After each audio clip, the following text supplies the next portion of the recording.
Hello. I hope that let me see if I got the right thing. There's Rocky. Hey, Rocky? What's up, Rocky?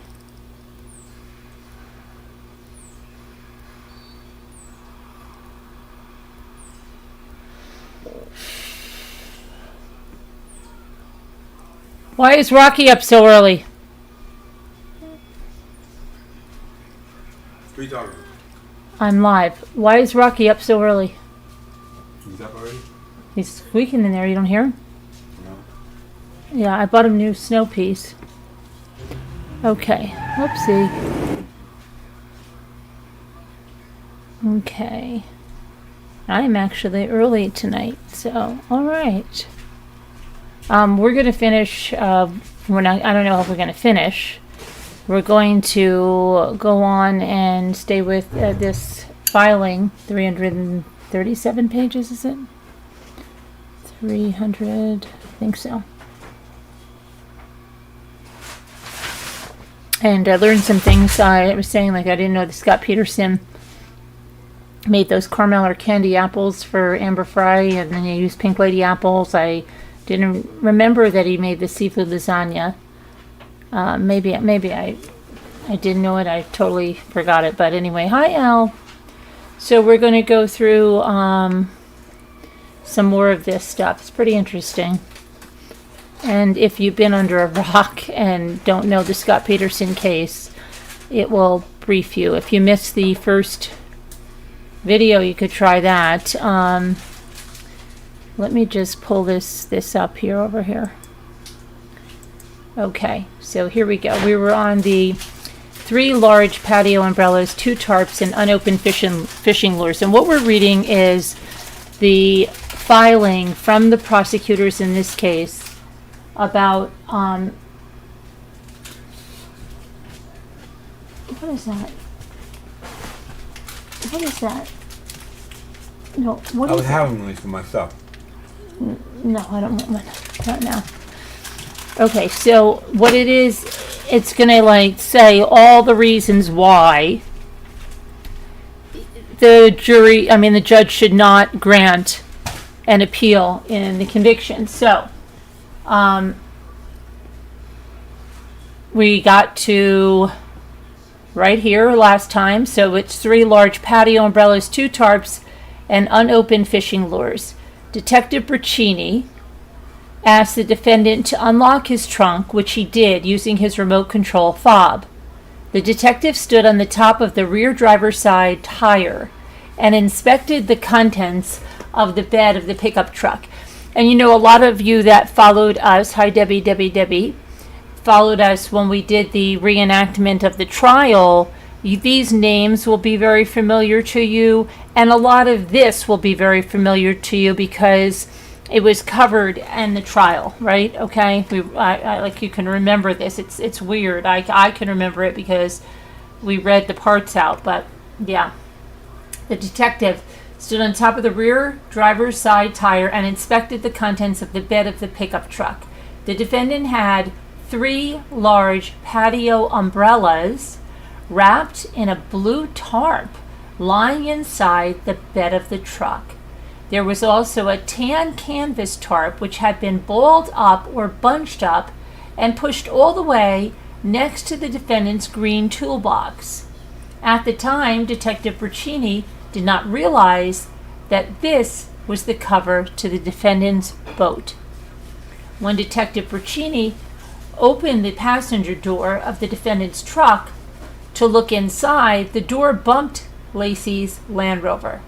Concerned about his vehicle, the defendant offered to hold his leather glove between the door and Laci's Land Rover or move the truck.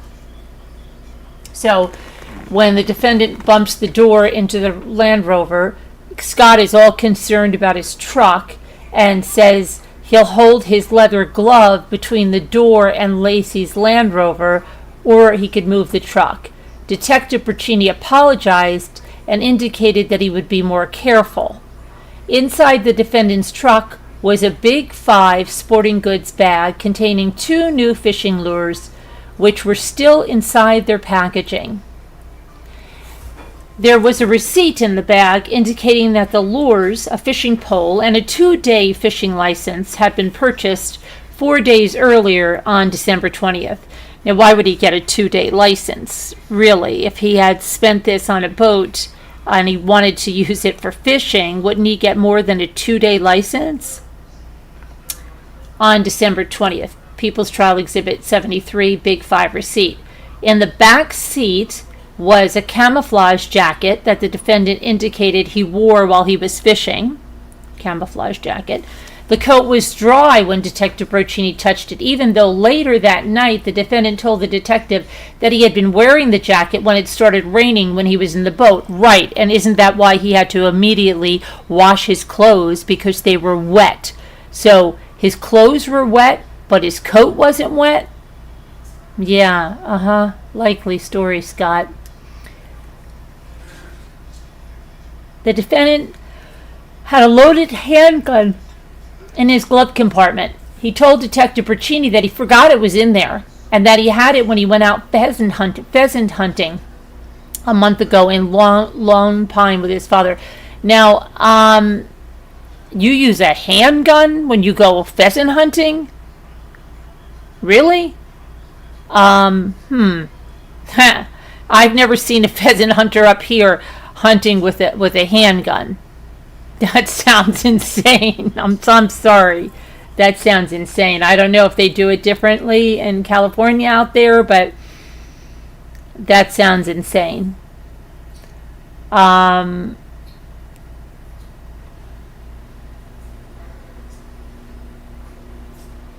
Detective Brochini took the gun for possible evidence. He did not tell the defendant that he was taking the gun.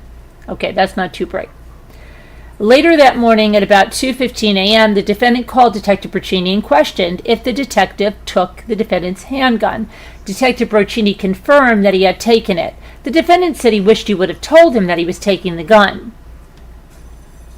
The defendant was no electricity at the warehouse. The defendant was cooperative and agreed to show Detective Brochini and Officer Evers his boat located at his warehouse at 1027 North Emerald in Modesto. When they arrived at 11:05 p.m., the defendant unlocked the single-man door that led into the office portion of the warehouse. They walked inside, and it was dark. The defendant said there was no electricity. Therefore, that Christmas Eve night, Detective Brochini used his flashlight to search. He saw a fax sitting on a table in the office with the date and time of December 24th, 2002, at 11:15 a.m. or 11:30 a.m. The defendant said he had received the fax before he went fishing. Detective Brochini asked the defendant how the fax could be sitting on the table if he was driving to the bay to go fishing at that time. Also, how did he have a fax machine if he didn't have electricity? Okay. He responded that the time on the fax was New Jersey time, 3 hours ahead. The defendant then changed his answer and said that he thought he received and read the fax before he went fishing, but it could have been when he got back, when he set it on the table, but continued to claim that it had New Jersey time on it. Next, Detective Brochini asked the defendant if he could roll up the large bay door since there was no electricity to the shop, and he would move his car to shine his headlights inside in order to illuminate the inside of the dark warehouse. Using the headlights and his flashlight to illuminate the interior, the officers observed a 14-foot aluminum boat, a flatbed trailer, a forklift, and a bunch of pallets with some type of product. There was some water in the bottom of the inside of the boat, which indicated it had been somewhere near water. Detective Brochini observed a couple of fishing poles, a tackle box, a spare tire, small 6-foot red rope, and a homemade cement anchor inside the boat. He looked inside the tackle box and saw a bunch of old jigs, lures, and things. Detective Brochini took out his camera, took a few pictures of the boat and the police car which were test photos to make sure the flash was working. These photos depicted below were taken on December 24th of 2002, and they were marked as People's Trial Exhibit number 70N through 70X. While Broccini was taking photos of the boat, the defendant told him to not let the defendant's boss see him taking pictures. Not let the defendant's boss see him taking pictures. Among the items in the boat mentioned above, there was a yellow-handled pair of needle-nose pliers and a life preserver. Shown below is a photo inside the defendant's boat on December 24th of 2002. A massive Christmas search for Laci begins. Officers continued to search throughout Christmas Eve night. By 11 p.m., there was a shift change, and additional officers had arrived, and the officers who were due to get off work were deployed back to the park. Sergeant Duerfeld's patrol vehicle was outside 523 Covina Avenue, served as a makeshift command post, and he directed the officers on where to go and what to do. He directed the officers to canvass the neighborhood. Officers searched other nearby parks. Sergeant Heller took over the direction of the search of the park, and that night a K-9 officer searched the park. They searched along the creek. Sergeant Duerfeld left the house at 12:30 a.m. The identification technician, Doug Lavelle, who was taking photos, was still there. Between 11 p.m. and midnight, the police told the family to go home for the night, as there was nothing more they could do at that time. Sharon told the defendant to come over to her house when he was finished with the police because she did not want him to be alone. Sharon had told Detective Broccini to drop the defendant off at her house when he was finished because she did not want him to be alone. The defendant never came over that night. Brent asked the defendant if he wanted to come over to his mom's house to stay the night, and the defendant said no. The defendant was surprised that Brent was going to spend the night at his mom's house and not drive back to Sacramento. Laci's friends left at midnight and went to the copy store and made numerous missing person flyers. Can't sleep. Family still looking. Can't sleep. Family still out looking for Laci. After midnight, Brent dropped Amy back off at her car, which was parked in front of Laci's house, and they spoke with their stepbrother and his girlfriend, who were still there. The Modesto Police Department crime scene van and officers were still at the house. They advised that the defendant had not yet returned from the police department. Amy called the defendant, and he answered during his interview with Detective Broccini. She indicated she was outside his and Laci's house with Nate and Brent. After dropping Amy off, Brent could not sleep, and at about 3 a.m. he went back to Laci's house and he drove around. By this time, the police and the patrol cars were gone and the house was all dark. Brent did not try to make contact and wake the defendant. As soon as the sun came up on Christmas Day, the family wanted to start searching for Laci immediately. At 7 a.m., Brent called the defendant and told him that they were coming over to search Dry Creek Park. Sharon, Ron, and Brent arrived back at the house at 7:30 a.m. Brent had parked his truck in the street. However, he blocked the vehicles parked in Laci's driveway. The defendant had just gotten out of the shower and answered the door in a towel. Once the defendant got dressed and put Mackenzie on a leash, they started walking towards the park, but separated. The defendant walked Sharon over to a neighbor's house and left her with the friend, while Ron and Brent went to the park to search for Laci. At about 7:30 a.m. to 8 a.m., Stacy Boyers and Lori Ellsworth returned to the defendant's house, where there were about 10 people. They had initially set up a volunteer center at the house, and volunteers were gathering to collect the flyers they had made and then left to pass them out. The police search intensifies. At about 8 a.m., the police officers began to coordinate a massive search. The streets were lined with patrol cars and volunteers. There were people in the park, and people were looking for Laci in the creek. About 10 to 15 police officers canvassed the Covina neighborhood, including searching in yards and alleyways. There were officers on bicycles, horses, K-9 units, and also tactile patrol. A canine unit searched the footpath leading into the Loloma Park and the surrounding brush. There were no media trucks on Covina Avenue at that time. D. It wasn't Laci. Susan Aquino, Laci's aunt, and her husband returned to the defendant's house on Christmas morning. A police officer knocked on the defendant's door and told the defendant that there were 2 witnesses who saw Laci walk over the walking bridge in the park. Susan was excited about the news and asked the defendant what he thought. The defendant replied, "It wasn't Laci. She doesn't go that way." The defendant makes a trip to his warehouse and returns with duct tape. At 8 a.m., the defendant wanted the keys to Brent's truck so that he could move it and get his truck out of the driveway. The defendant wanted to go to his warehouse. He told Brent that he wanted to get tape to hang up the missing persons flyers. The defendant did not return for a couple of hours. Amber tried calling the defendant on his cell phone that Christmas morning. However, the defendant did not answer. At about 9:08 a.m., the defendant called her back using the defendant's second cell phone, and he indicated that he would call her later in the evening. At about 10 a.m., the defendant returned from his warehouse with a roll of silver gray duct tape. At that point, Brent and the defendant walked the neighborhood together and hung up flyers using the duct tape. The defendant and Brent headed back to the house between 11:30 and 12 p.m. because a media truck was going to be coming to Laci's and the defendant's house for a noon shoot. The defendant said he did not want to talk to the media, and the only people he wanted to talk to were Sharon and Brent. The defendant went into the house and never came out while the press was there. Instead, Brent and 2 of Laci's friends spoke to the media to get the word out that Laci was missing. They took Mackenzie out there so the media would know what the dog looked like.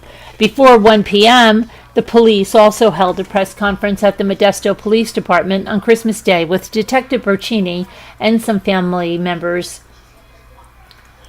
After the press conference, the defendant agreed to meet with Detective Grogan, while friends and family returned to the house to continue posting flyers. Christmas Day 2002, Christmas interviews and attempts to eliminate the defendant as a suspect. At about midnight on Christmas Day, Detective Burchini began an hour-long recorded interview with the defendant at the Modesto Police Department. And we have this, I believe, up on our site, okay? Initially, Detective Burchini's role in the investigation was to determine whether the defendant could be eliminated as a suspect and locate Laci.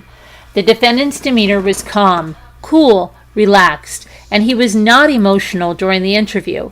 After the interview ended, around 1:30 a.m., Detective Burchini dropped the defendant off at home. He called the detective 45 minutes later asking about his firearm. Later Christmas Day, around 1:30 p.m., the defendant agreed to meet with Detective Craig Grogan, who had taken over as the lead investigator in the case. California Department of Justice investigator Douglas Mansfield joined in the interview of the defendant on December 25th. They wanted to re-interview the defendant because the defendant was likely to have the most information as Laci's husband, the person closest to Laci, the one who discovered that she was missing, and he was the last person to see Laci alive.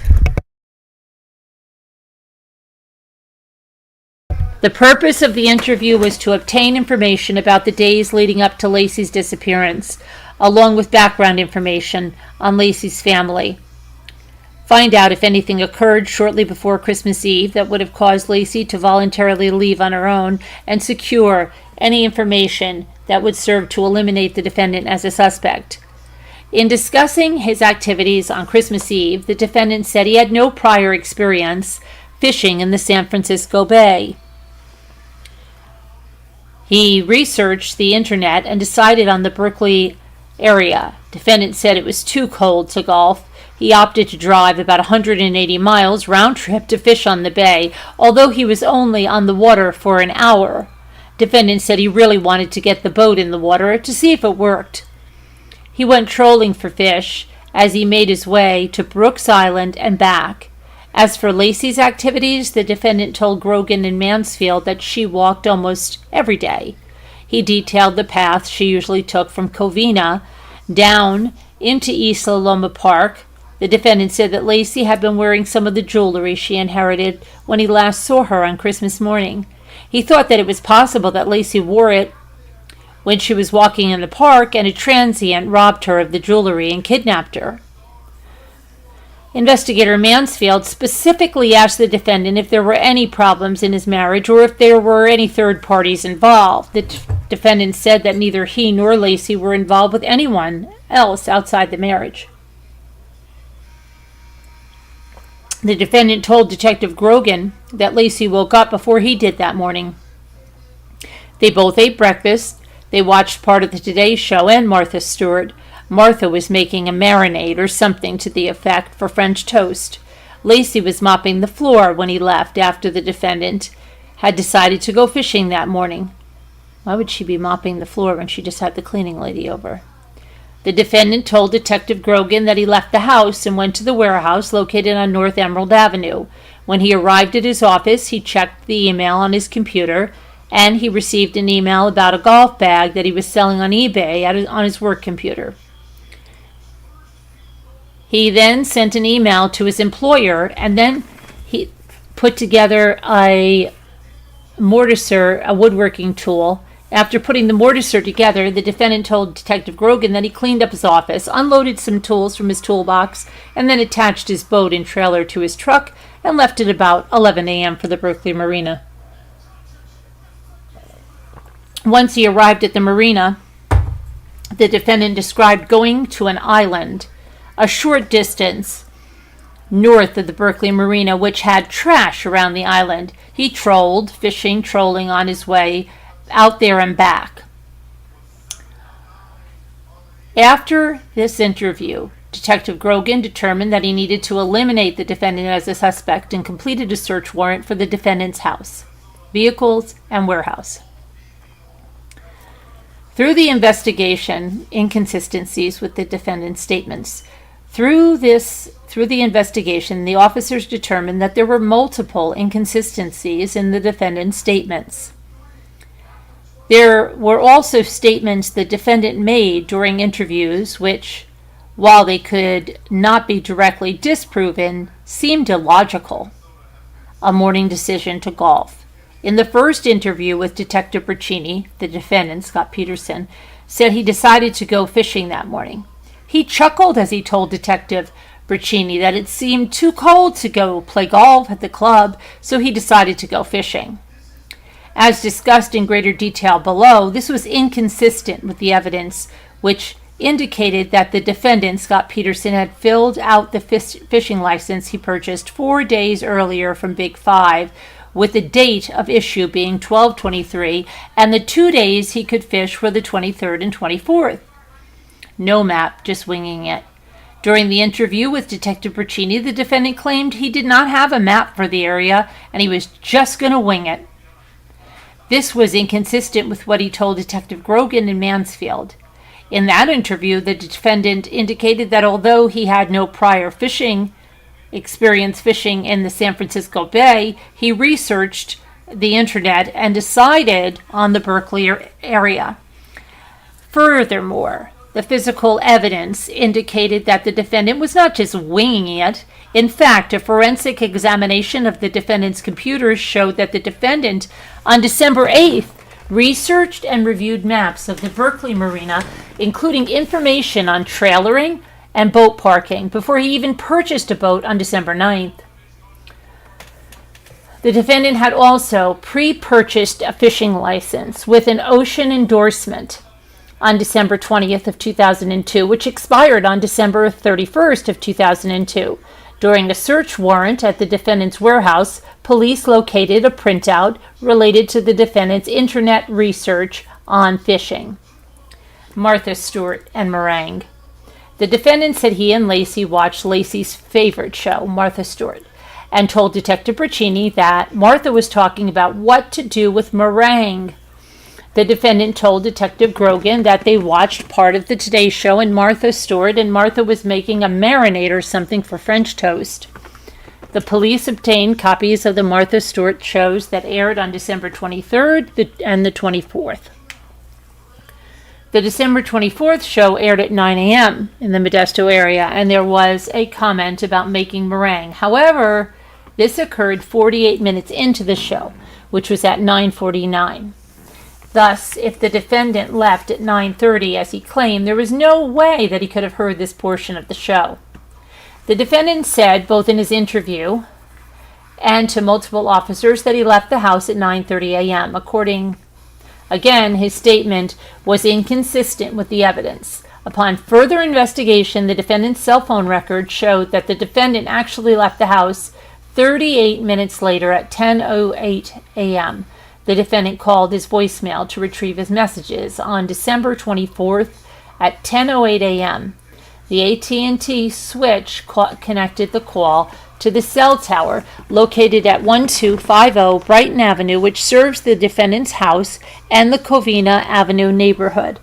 As the defendant continued to drive, he continued to listen to his voicemail messages, and the call switched to the tower located at 10 and D, a watchtower in Modesto that was consistent with the defendant driving away from his house and towards the warehouse at 10:08 a.m. Laci was mopping. The defendant said Laci was mopping the kitchen floor when he left, and she was going to finish cleaning up. Laci was mopping the tile in the entryway. When Detective Bercini inquired further, the defendant indicated that Laci was pretty fastidious and that she always had a vacuum or a mop out. During the investigation, the detectives learned that the Petersons hired Margarita Nava to start cleaning their house near the same time that Laci began to experience the dizzy episodes and felt uncomfortable. The detectives spoke with Margarita Nava, and she said she had just finished cleaning the entire house on December 23rd. The very last thing Nava did before she left at 2:30 p.m. was to mop all the floors. They also learned that Laci complained of being extremely tired lately and needed to rest often. Laci can't lift the mop bucket. The defendant claimed during the interview that he filled up the bucket and Laci had him set the bucket by the front door because Laci is 8 months pregnant and she can't pick it up for anything. The defendant gave one of two reasons why he moved the mop bucket outside. It was because Laci wasn't about to lift anything heavy. However, this is inconsistent with the evidence. Margarita Nava spoke about Laci carrying in grocery bags, 1 or 2 at a time, from the car the day before and setting them on the doorstep, where Margarita assisted Laci in carrying them the rest of the way into the house. Laci also carried a plant in one hand and a container of food in the other while walking a short distance in heels to Stacy Boyer's Christmas party 10 days earlier. Laci walked almost every day and planned to walk the dog. The defendant claimed during the interview with Detective Bercini that Laci planned to walk the dog on Christmas Eve morning. The defendant told Grogan and Mansfield that Laci walked the dog almost every day and detailed how Laci walked the dog path at the end of the street into East La Loma Park. However, at trial, the jury heard overwhelming evidence that contradicted the defendant's claims that Laci planned to take Mackenzie for a walk and that she was walking every day. As mentioned above, Laci stopped teaching in November of 2022 because she had become very uncomfortable later in her pregnancy. During the same month, the Petersons hired housekeeper Margarita Nava to begin cleaning their house twice a month. Indeed, Nava noticed that while she was cleaning their house, the day before, Laci seemed tired and sat on the couch with her feet up. Although Laci enjoyed taking Mackenzie for walks early in her pregnancy, in late October or early November of 2022, Laci told her mother and sister that she had become dizzy and vomited during the walk. During a prenatal checkup on November 6th, Laci reported to her obstetrician, Dr. Andraki, that she was experiencing symptoms of dizziness and lightheadedness when she walked. It happened twice that very day and once during the prior week. Andraki recommended that Laci stay hydrated and refrain from exercise. However, if she did exercise, she should do it later in the day. On November 8th, Laci called the doctor's office to report that she was experiencing shortness of breath while walking. Her mother, Sharon, sensed that after this incident, Laci took her doctor's advice more seriously. During this same time, Laci complained to Sharon about her feet swelling, having back pain, and feeling tired frequently. After this, at a party on November 14th, Laci told friends that she had to stop walking because she was getting nauseous and tired. On November 25th, during another prenatal checkup, Laci complained of swelling in her extremities. Over Thanksgiving, Laci accompanied the defendant to Southern California for a baby shower for one of the defendant's family members. While they were there, the couple went to Disneyland, even though Laci was not feeling well and did not want to go. Aware of her physical condition, the defendant pushed Laci in a wheelchair to get around in the park. A few weeks before she disappeared, Laci went to the movies with her mother and Sharon's good friend Sandy Ricard. Ricard recalled that Laci mentioned getting lightheaded when she took her dog for a walk. Laci also complained about feeling tired and heavy.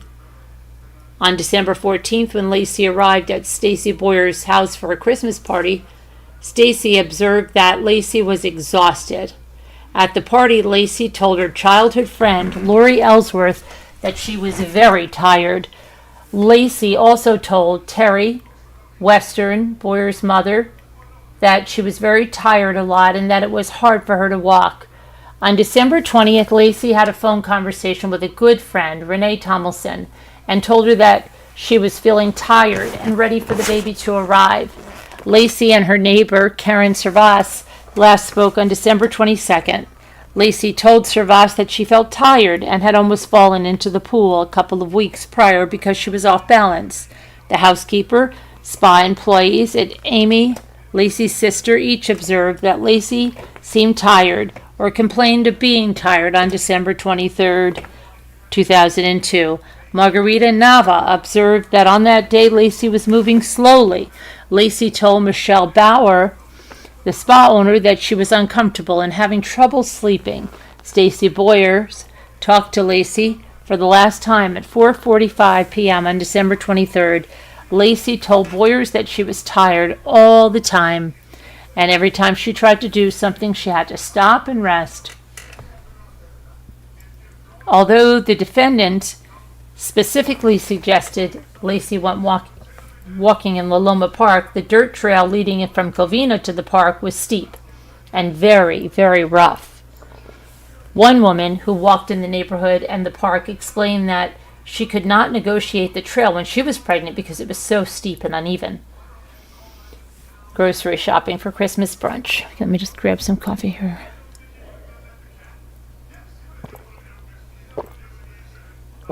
Okay, good. All right, here we go. Now we're on grocery shopping for Christmas brunch. During the interview, the defendant claimed that Laci was going to the store to buy supplies for Christmas morning breakfast, which required a lot of preparation. Officer Evers also opened the refrigerator door and had asked the defendant during the initial walkthrough if it appeared Laci had gone to the store, and the defendant said no. Both statements were inconsistent with the evidence. During the investigation, the officers learned that Laci had gone grocery shopping at Trader Joe's on December 23rd. Laci signed the receipt, which showed she checked out at 10:06 a.m. and bought $98.19 worth of groceries. Laci purchased breakfast items, including 3 dozen large, grade A, cage-free eggs, quite a bit of applewood bacon, maple syrup, orange cognac liquor, heavy cream, toasted oatmeal flakes, freshwater shrimp, cinnamon puffins, and desserts. Moreover, Laci had a grocery list located inside her purse for items at Trader Joe's which matched what she had purchased on December 23rd. At trial, Laci's purse and its contents, marked as People's Trial Exhibit number 262A and 262B, were passed around for the jurors to inspect. Among the items inside Laci's wallet were her driver's license, her credit cards, her grocery lists, and Laci also had a list of her meal plans that week, which included she didn't have any meals planned for Tuesday and Wednesday. And Wednesday was Christmas. Pictured below are two photographs taken from People's Trial Exhibit 262B, which show the list the jury saw from reviewing the contents of Laci's purse during the trial. The lists are from the inside of Laci's purse taken during an evidence view on April 17, 2024. So these are the lists. Chicken parmesan, chicken, lots of chicken and apricots soup.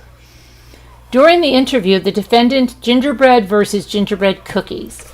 During the interview, pay attention, gingerbread. During the interview, the defendant told Detective Broccini that Laci was going to make gingerbread cookies. However, on December 24th of 2002, when Sharon Rocha asked the defendant what Laci planned to do that day, the defendant said she was going to make gingerbread, not gingerbread cookies. Okay, that I don't find that mind-blowing. Laci's clothing: black pants and a long-sleeve white shirt. During the interview, the defendant indicated that he last saw Laci wearing black pants and a long-sleeve white t-shirt top. He did not know if she was wearing a jacket, and if she was wearing a jacket, whether it was his or hers. The defendant did not check to see if anything was missing. He claimed Laci was barefoot when he left and that she would typically wear white tennis shoes when she walks. The defendant indicated that Laci normally keeps them by the wet bar, but they were not there, and he didn't look any further. As discussed in detail below, when Laci's body was eventually recovered nearly 4 months later, Laci was not wearing a white t-shirt and black pants. With respect to the pistol found in the glove compartment of his truck, the defendant indicated that it had been there for a month. He took it to Lone Mountain on a trip with his father to shoot pheasants, but he claimed that it didn't fire, although he tried twice. When the detective noted that it was not the type of gun used for pheasant hunting, the defendant agreed. No. The evidence contradicted the defendant's statement. Defendant's father, Lee Peterson, testified that he did not see the defendant with a handgun when they went pheasant hunting in October or November 2002. Instead, they used 20-gauge shotguns. The firearm was later examined by the California Department of Justice criminalist Ronald Welsh, who test-fired the weapon 5 times with ammunition like that found in the gun. The weapon functioned normally. Welsh then fired the weapon 4 more times using the ammunition found inside the gun. Again, it fired normally. Welsh also determined that the firearm had not been fired recently. Mortiser. The defendant claimed that he went to his shop and assembled the mortiser, the woodworking tool that was sitting on his trailer in his warehouse. I'm sure that's what I mean. He claimed he had ordered the mortiser on an eBay auction and just got it, so he assembled it. The evidence indicated the defendant had received the mortiser 4 days earlier. The defendant previously ordered the mortiser from an eBay auction, and it was shipped by woodworkingsupply.com via UPS.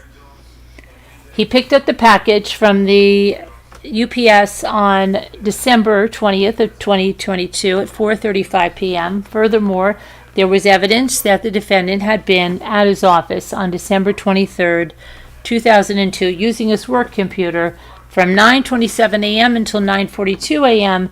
and from 11:46 a.m. until 1:28 p.m. Checked his emails. Defendant's timeline of events changed from between his 2 interviews. During his initial interview with Detective Broccini, the defendant indicated that he first assembled the mortiser and then he checked his email and sent 1 email to his employer, Eric Van Innes, and then he hooked up the boat and left. The defendant's first version of putting the mortiser together and then getting on his computer was contradicted by the forensic examination of the defendant's work computer, which established that the defendant was on his Dell work laptop beginning at 10:30 a.m. until 10:56 a.m., which created internal temporary computer files. The defendant conducted various Yahoo searches and visited websites throughout this time, including a search at 10:44 a.m. for directions on how to assemble a mortiser. The timeline of the defendant's versions of events changed in his interview with Detective Grogan. Defendant told Detective Grogan that when he arrived at the warehouse, he checked the email on his work computer and he had received an email about a golf bag that he was selling on eBay. Here, the physical evidence showed that at 8:45 a.m., the defendant used the home computer and sent the email response from his email account to J. Shockley regarding a golf bag that the defendant sold on eBay. Hang on a minute, I'm just going to open the door here. It's really hot.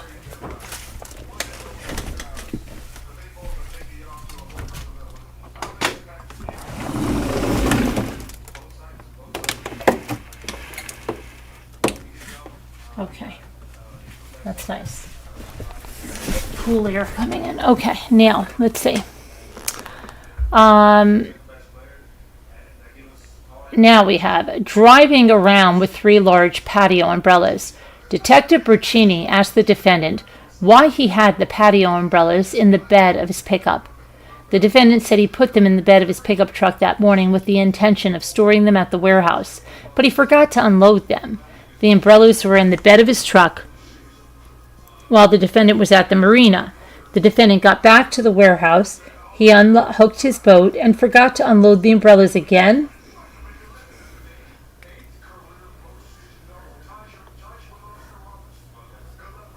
Defendant told Detective Grogan that after he put the mortiser together, the defendant cleaned up his office. He unloaded some tools from his toolbox, and then he attached the boat and trailer to his truck and left at about 11 a.m. for the Berkeley Marina.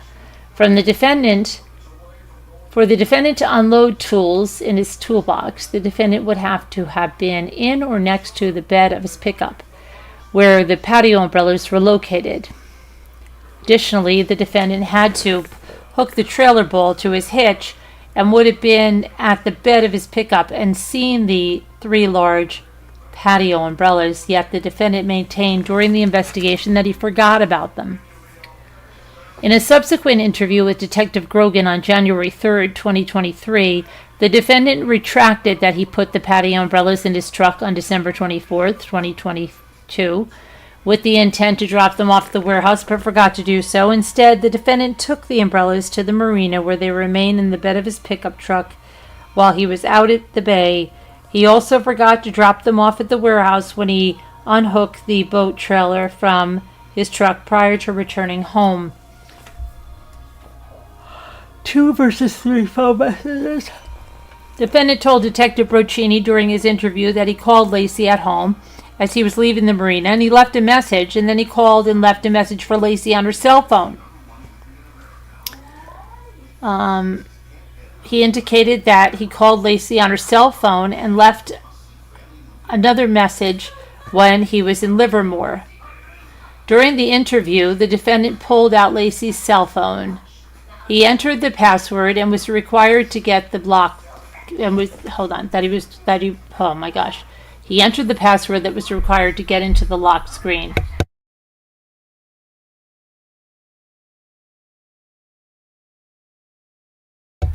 Okay. The defendant told Detective Burchini what Laci's password was when he retrieved his voicemail messages. The defendant played the message for Detective Burchini, which indicated it was left at 2:17 p.m. Detective Burchini pointed out that the defendant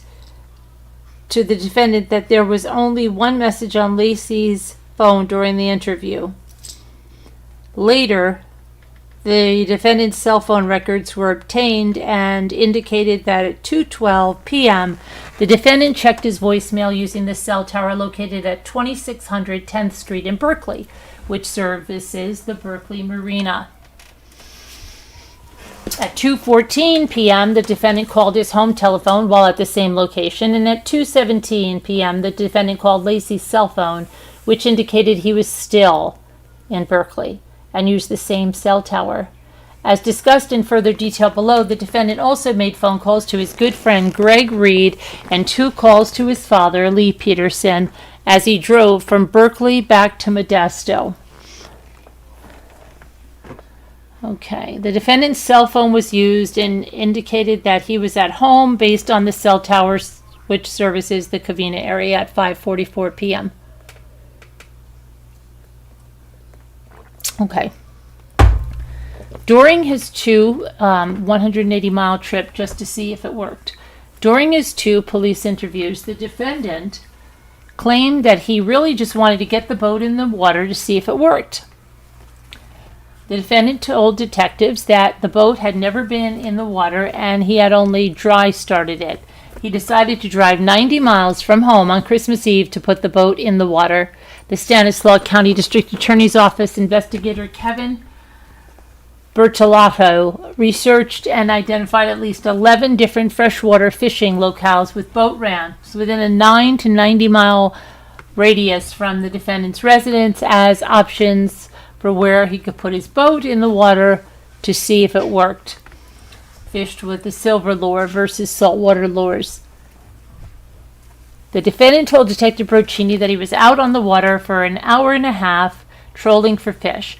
The defendant told Detective Grogan and investigator Mansfield that he was on the water for an hour. He went trolling for fish. He made his way to Brooks Island and back. The defendant told the detective Grogan that he was fishing for sturgeon or striper and that he was using freshwater lures because he inadvertently left the saltwater lures behind that he had purchased for his trip in his truck. This contradicted the defendant's statement he gave to Officer Spurlock less than 24 hours earlier when he was unable to tell Officer Spurlock what exactly he was fishing for, and after hesitation, the defendant said he used a silver lure. People 74 picture below shows the silver lure and the striped bucktail lure still in their packaging as Detective Broccini observed them on December 24th. And later seized on December 26th, 2002, during the execution of a search warrant. And here's the lures.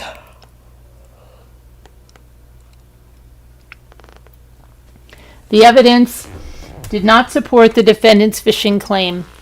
There were a total of 3 fishing rods located in the warehouse during a subsequent search warrant. However, only one was functional. Wow. With respect to the other 2 fishing rods, one was new with the tag still on it and it had no fishing line. The other had no handle and it was not functional. Angelo Kuanong, an expert angler, had examined the defendant's equipment and testified at trial about fishing in the San Francisco Bay. Because the defendant's laptop indicated that he searched fishing-related websites, both around sturgeon and striped bass, on December 8, 2022, the prosecution asked QAnon about this. QAnon was I'm going to just call him Angelo. Angelo was very familiar with sturgeon fishing on the bay, having caught thousands of them. In Angelo's opinion, the area around the Berkeley Marina was not good for sturgeon fishing. He explained that in December, most of the sturgeon were running in the northern part of San Francisco Bay, known as San Pablo Bay. Furthermore, Angelo pointed out numerous problems with the defendant's fishing equipment as it relates to fishing and for sturgeon. The only functional fishing rod had a line weight of 18 to 20 pounds, which was too light for fishing for sturgeon. The lure was appropriate for freshwater black bass, but not for sturgeon, because it was not heavy enough to be used in the bay where currents move swiftly. Live bait was preferred to fishing lures. Typically, sturgeon fishing requires a landing net or some type of snare system, which the defendant did not have, and the homemade cement weight was insufficient to anchor the defendant's boat because there was nothing on the weight, like a mushroom, that he could grab onto the bottom of the bay to keep the boat from drifting.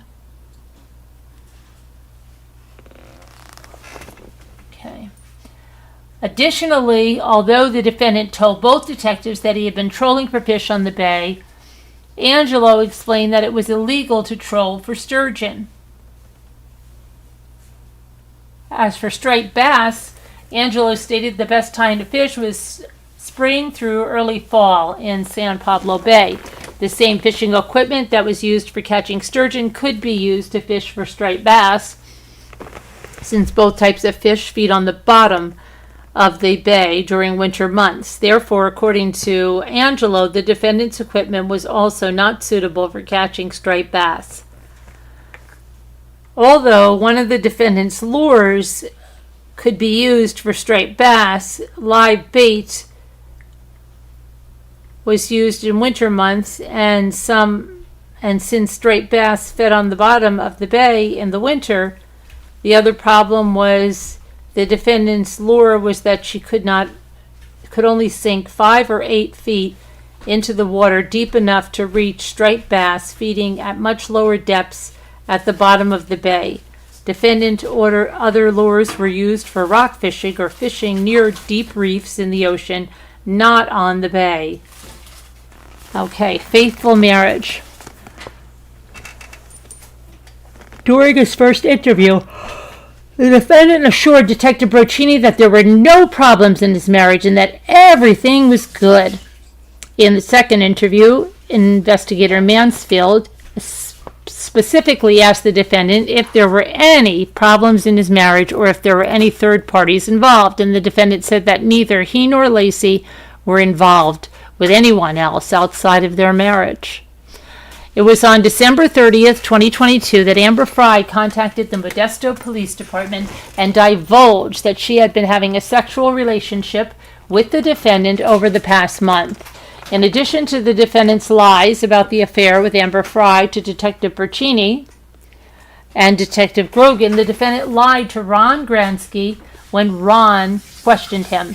The detective lied to Brent Rocha about having an affair. As discussed below, the defendant went so far as to suggest that the photo which depicted him with Amber Fry at a Christmas party was doctored in some fashion to include him.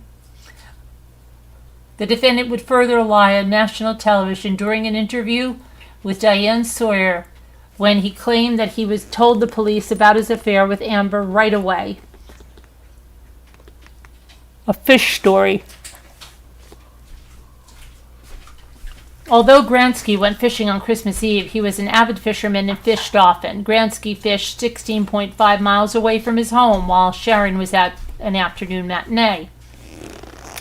Even though Ron had asked the defendant to go fishing on numerous occasions, the defendant only accepted the offer one time. After the trip, the defendant told Gransky to keep his expensive fishing pole at Ron's house, and he never asked for it again. Either Christmas afternoon or the day after Ron Gransky confronted the defendant about his fishing trip, Gransky said, I think your Berkeley fishing trip is a fishy story." Gransky inquired about whether he did something else or whether he had a girlfriend and went to see his girlfriend. Gransky told the defendant if he did that, he should admit it now, because if he doesn't, it's going to come out and the defendant is going to look a lot worse.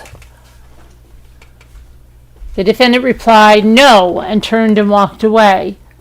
Police watched the warehouse on Christmas night, but not his home. Detective Grogan called in another detective to secure the warehouse at 1027 North Emerald Avenue through the night and not let anyone go inside. In addition to protecting any potential evidence before they executed a search warrant, Detective Grogan did not secure the house search because there had been a large number of people over at the house, friends and family members, and it seemed that destruction of the evidence was less of an issue since the officers had previously walked through that house and there were a lot of people present. Detective Grogan did not want to displace them overnight on Christmas. Okay. Now defendant vacuums in front of the washer and dryer. Okay. Hi, Slam RN. I just saw the news on Nick Rekieta being busted with his wife on drugs, child endangerment, and gun charges. Nick Rekieta, the lawyer? Wow, the lawyer, Slam?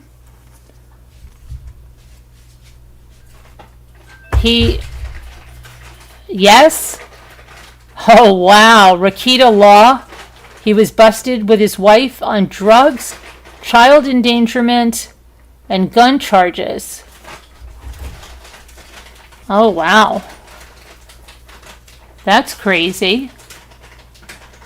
Maybe we'll take a small detour and look at that. I'm just going to get a seltzer. I have to get something to drink cold.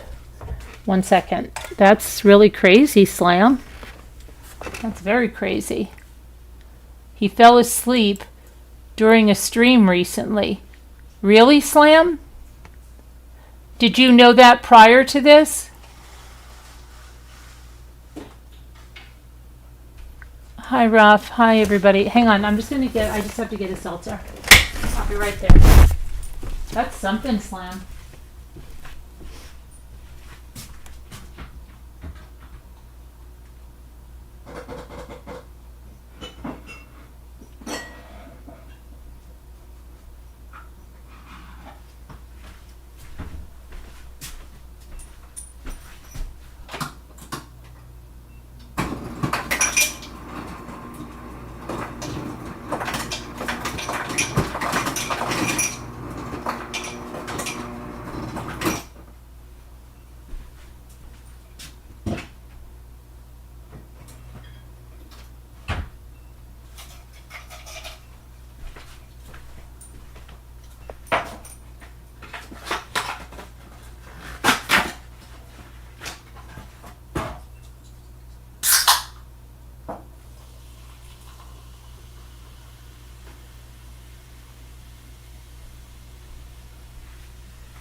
You got to get a drink too with seltzer water? Let's see what's going on. Yeah, ASMR, that's what I was doing. Okay, let me see what that's about. Let's just take a little detour and see what happened over there.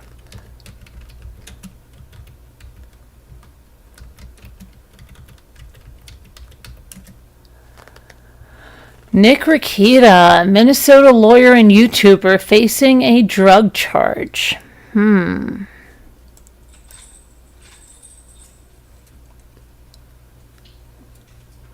Let's see what we got here.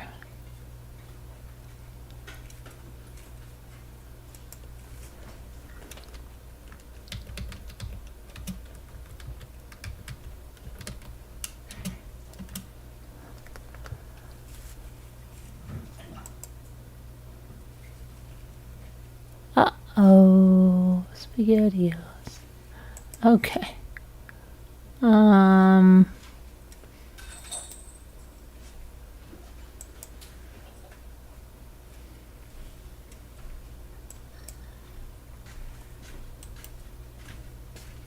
Let's see here. I guess this is his mugshot.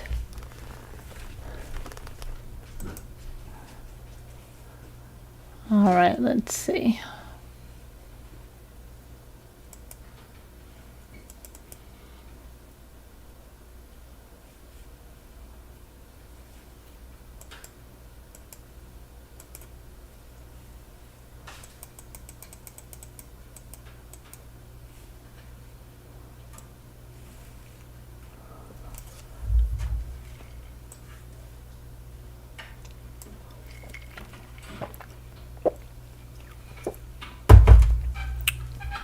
Okay, let's see what happened over here to this. So, Nicholas Rekieta of Rekieta Law, a law tuber who mocked Amber Heard and his wife, have been arrested for possession of drugs and a firearm. Okay.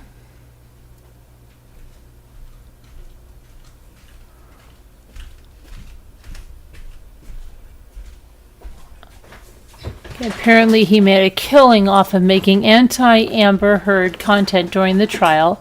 According to chatter on Twitter, he blew his earnings on a new sports car and a copious amount of drugs, which has led to what appears to be a serious personal crisis. And they said that he had a stream the other day, and it was disturbing, and he was nodding off.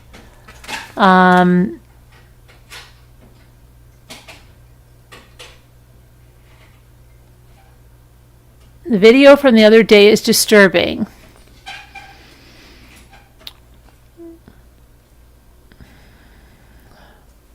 He was one of the few pro-Dep YouTubers who admitted that this settlement superseded the VA judgment. Do we think his descent to where he is now is a consequence of his success, financial, or his failure to maintain the party line?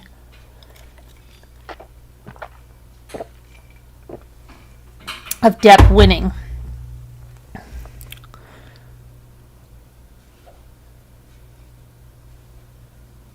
At his post-settlement video, and did target him, pro-Amber Heard.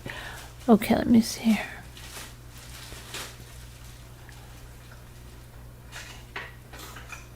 The video is mind-blowing. I had to watch it 3 times to be sure I knew where he was actually doing.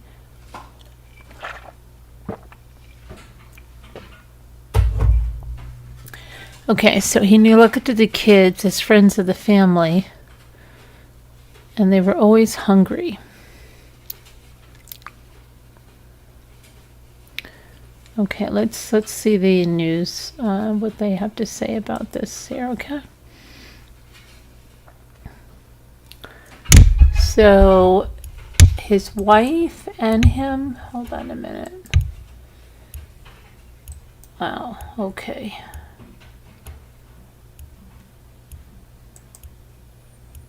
What happened here?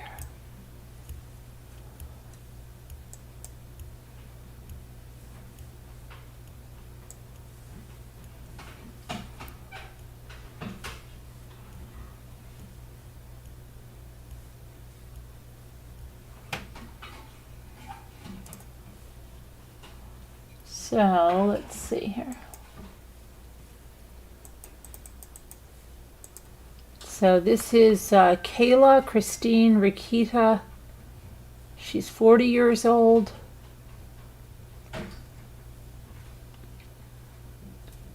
Court pending, drugs, 5th degree, possession schedule, court pending, possession of ammo and a firearm, use of controlled. He's got 5th degree, possession schedule, drugs, possession of a firearm, use of controlled. He's 42. He just had a birthday, or no, that's when he was arrested. Nicholas Robert Rekieta Law. Oh, Mr. Rekieta, are you going to represent yourself?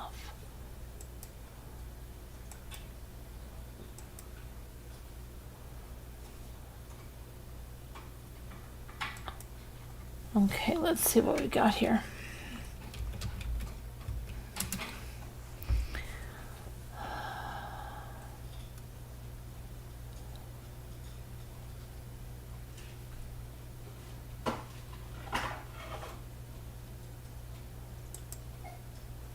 So it says that Minnesota-based lawyer and online legal analyst Nick Rekieta is facing a drug charge in Kandiyohi County.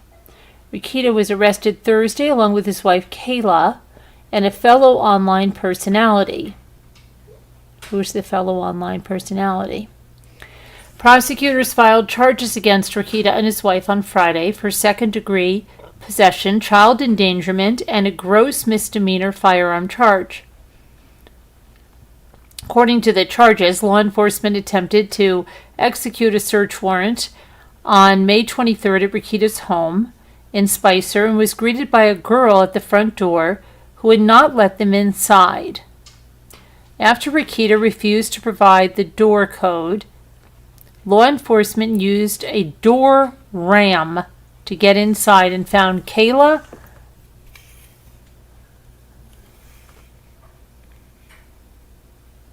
I'm Holte and 4 juveniles inside. Law enforcement proceeded to search the master bedroom and bathroom where they allegedly found a variety of drug paraphernalia, including 3 small baggies that tested positive for cocaine, 8 green tablets that tested positive for ketamine, and a digital scale, and several other items that tested positive for cocaine, the charges claim. Authorities also found a Sig Sauer AR with several magazines and loose ammunition underneath the bed, a spent shell casing on the bedroom floor, and located additional firearms and ammunition in the garage. Police took Rekieta and his wife, Kayla, into custody, and he told law enforcement that he and his wife stayed in the master bedroom where law enforcement claimed to find most of the drug paraphernalia, but allegedly refused to answer questions about the cocaine, according to the court records. Before his arrest, some online users had raised concerns about Rekieta's health this week, sharing a clip of him appearing to doze off during a stream. Law enforcement noted that Rekieta had several injuries to his arms at the time of his arrest. They described the injuries as sores that are common with controlled substance users, charges said. Rekieta, who owns a law firm based in Spicer, Minnesota, saw his online following skyrocket during the pandemic as he covered cases including Kyle Rittenhouse's trial and Johnny Depp's lawsuit against Amber Heard. He has more than 150 followers on Twitter and nearly 450,000 subscribers on YouTube. Rekieta and his wife are set to make their first court appearance on Friday morning. Okay, so they made an appearance on Friday morning. So yeah, during the pandemic, that's when everything changed on YouTube, really. Let's see now.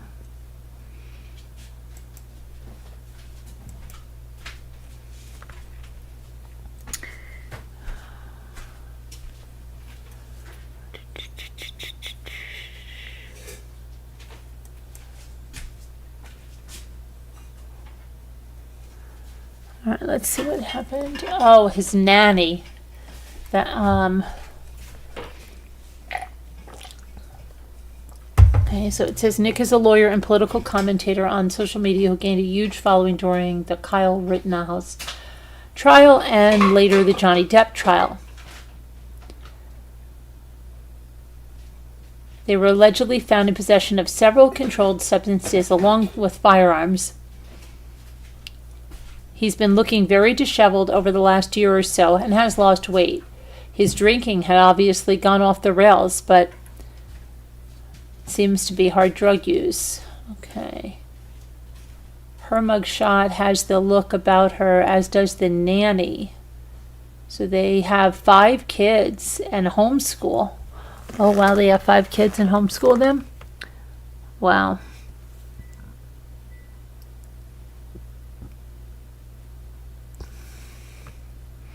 Early rumors last night included the mistress's ex-husband called it in, and he's facing 2 counts with the potential to carry up to 5-year sentences. Early rumor on who reported it shown to be incorrect. Okay, so that was incorrect. Let's see.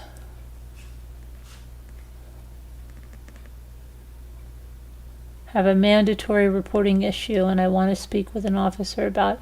So, mandatory reporting issue. Somebody called. Oh,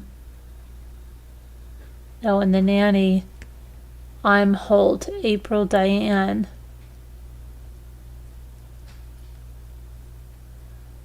Wow. So she was also arrested. His live-in nanny.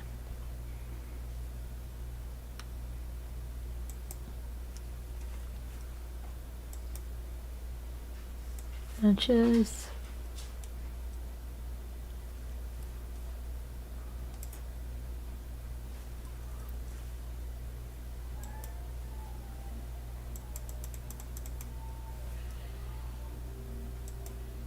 April Diane, who's 29. Huh. Okay.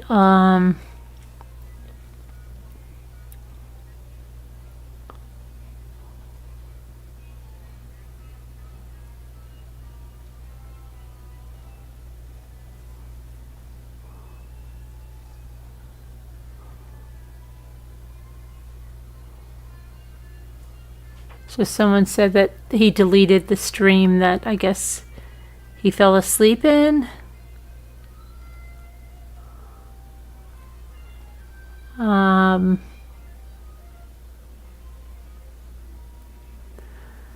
So let's see. Someone said during the last 2 years he fell into a massive hedonistic decline fueled by alcohol, sleep medication, and drugs, which escalated into more and more unhinged streams. Lowlights included mocking and humiliating a suicidal fan who reached out to him, making jokes about his children being something, comparing Michelle Obama to an orangutan, calling a black entrepreneur the N-word, justifying people who implied to mock his grandfather's grave and harassed his business, and also humiliating himself by attempting to be a stand-up comedian during his streams. He tried to re-enter as a lawyer by representing a friend of his at a traffic court for speeding, but overslept the court date, which resulted in a much worse default judgment. He allegedly cheats on his wife with his ex-friend's wife, and his underage children walk in on his drug alcohol binges. He also insulted his fellow churchgoers on stream and shamed the way of worship, while fully admitted going to church so hammered he had to walk out during Easter service. Note that he is a trust fund child, only attending his congregation so his religious parents continue to subsidize his lifestyle. All this is just scratching the surface. It becomes really crazy once you consider he was putting on a conservative, family-centered, religious lawyer man persona beforehand. Currently, he's in a legal battle with a YouTuber, Montegraph, who is suing him after being repeatedly called a by Rekieta during his streams. Rekieta, who was a giant streamer at the time, accused Montegraph of this without any evidence and simply hoped to strong-arm him into shutting up by virtue of being a larger creator and hiring Mark Randazza, a prolific and controversial free speech lawyer, to represent him. Despite wasting at least a 5-figure sum on Randazza, a few days ago his appeal against Montegraph's defamation case failed, and Montegraph successfully continues his battle against the baseless accusations against him. The disastrous lawsuit resulted in Rekieta melting down in a stream yesterday. Well, this was written, a few days ago. Melting down in a stream, he repeatedly doubled down on his accusations against Montegraph, even escalating into obscene insults. He implied his high-profile lawyer to be incompetent and a failure. He made misogynistic comments about the cases. Judge talking about squeezing her. Oh, wow, that's hard. I won't even say it. He took a 5-minute break on stream and returned with coke residue on his nose. It's a train wreck, and the guy has 5 kids. And that's allegedly someone that is just, giving their opinion. We haven't vetted any of that. That's allegedly someone's opinion.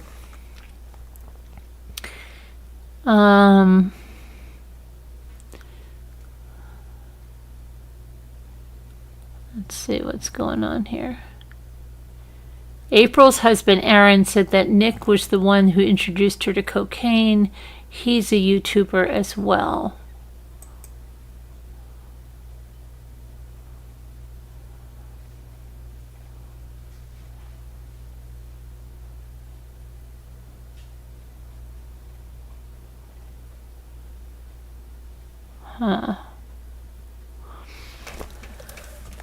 According to the charges, law enforcement attempted to execute the search warrant on May 23rd. So what happened on Friday morning? Let's see what happened in court.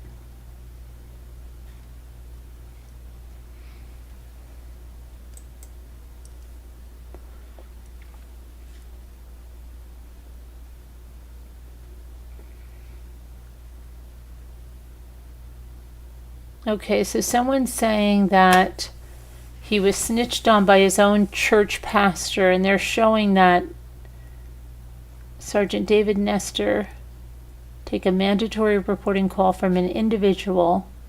His name is Kevin Mellon, who in the city of New London. He's the pastor to a family. Okay, so this is what they're putting out there. I don't know, allegedly, I don't know. Charges were upgraded to second-degree felony possession due to the amount involved, and they added a third count of child endangerment. Nick has really messed up here. I know his wife has a lot of family in the area. Someone said...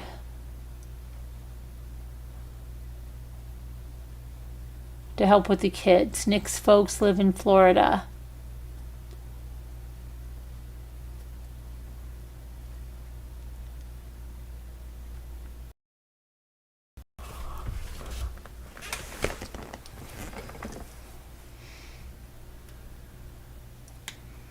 Okay, let's see here.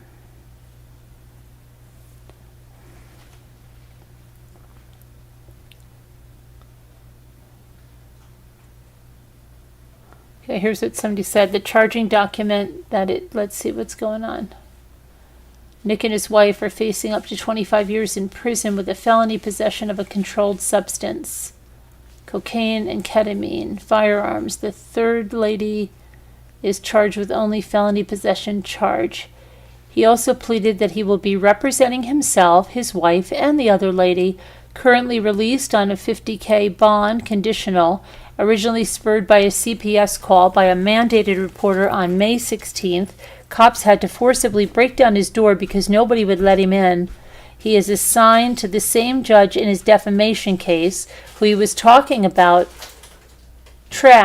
about what, and said he would drink liquor out of her lady parts, but he didn't. Horrible. Wow.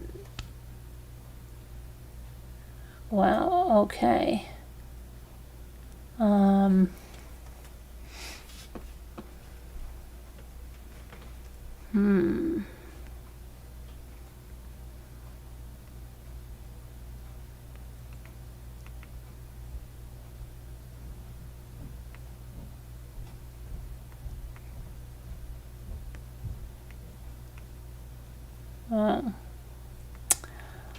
Wow. Let's see this.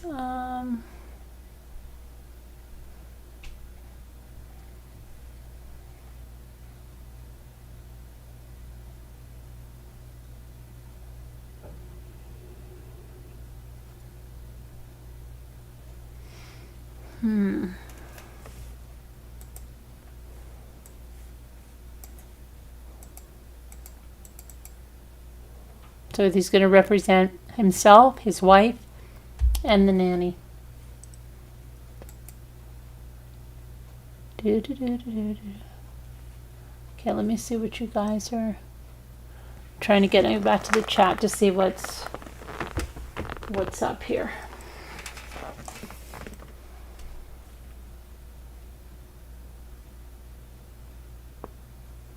Okay.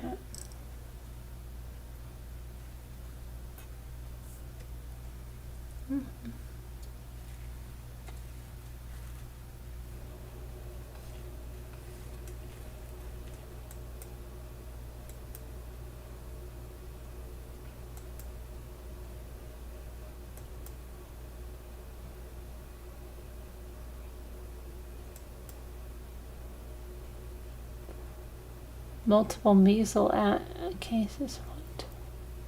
Okay, so let's see what we got here.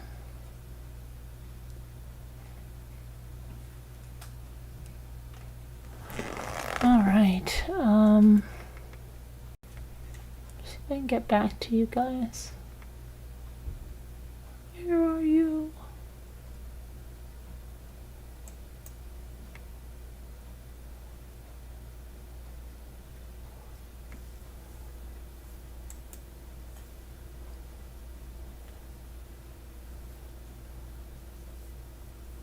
Hold on, I think I'm getting back into the live chat. If this opens up right. Okay, yeah, hi. He needs rehab, Slam RN said. Slam RN said Law Talk had a video called It's Worse Than I Thought and shows the court appearance. Okay. You heard that 27 grams of cocaine. He had a black eye this morning that looked old. There's a video out. Okay, I see that where there is, right? Did you watch this guy a lot, Slam? Did you see the downfall of this? Hi, Kevin.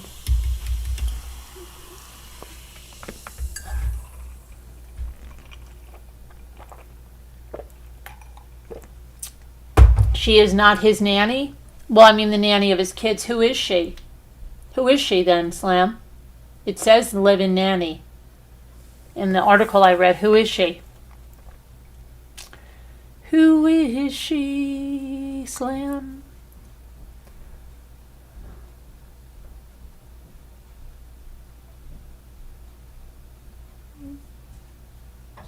Who is she, Slam? It says she's the live-in nanny.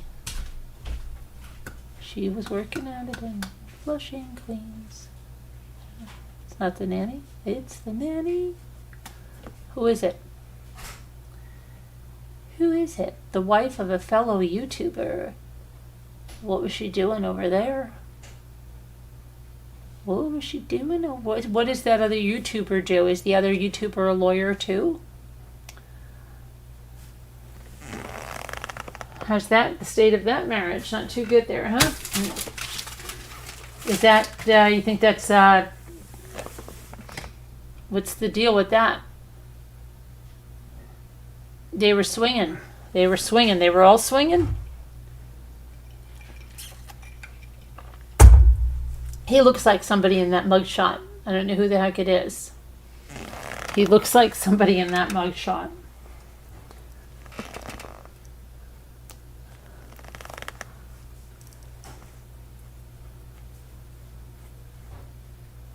Yeah, he was real swinging.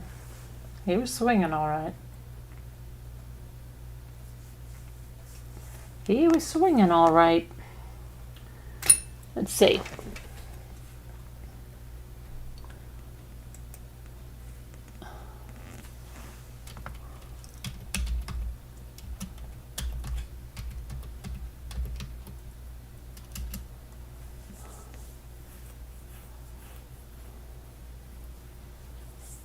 Okay, let's see. Rekieta law.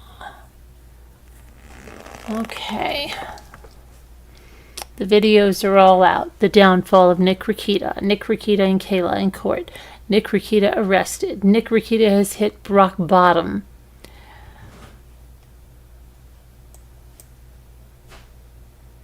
Nick Rekieta's Instagram account. Let's see what he says. He says, oh, wow. Okay. His Instagram, oh my gosh. He's got a picture of him, it's supposed to be like, what? Ooh, I better get this guy. He can really get me out of a jam.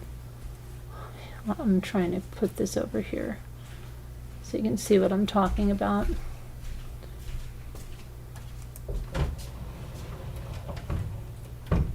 That's his profile picture on Instagram.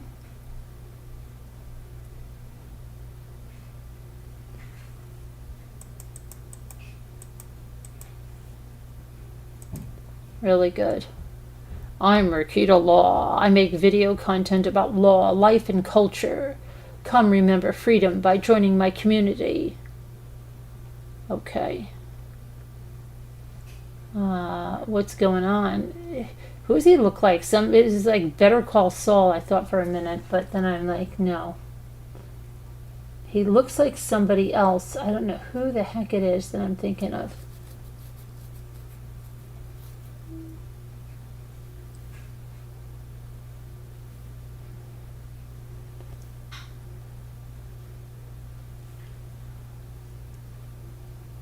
Yeah, I will still be going live at 11.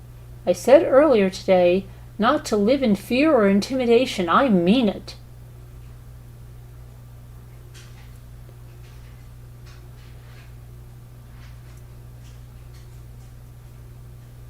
Oh, look at him using this to promote himself, huh?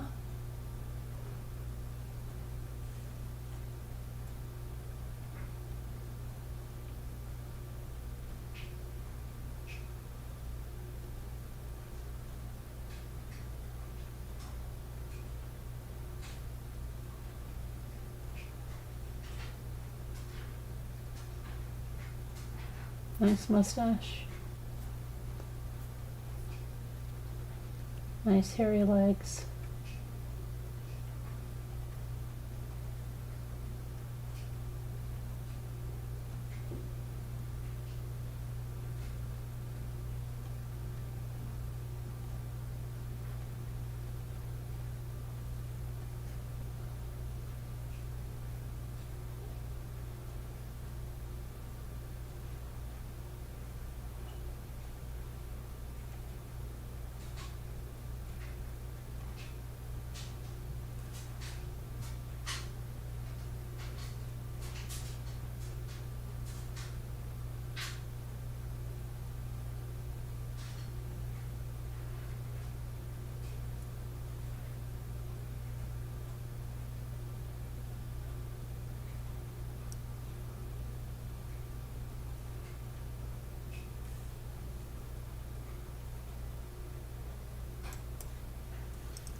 Not sure about his wife. Okay, who's the other YouTuber?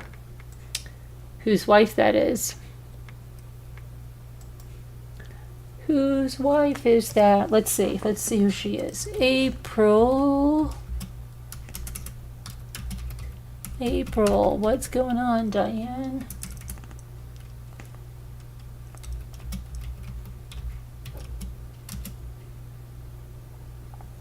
Her Instagram. Let's see. The same woman I've always been. Uh-oh. 8 days ago, they had divorce documents. Somewhere in Minnesota, Amy Imholt is waking up from a bad dream that lasted nearly 4 years.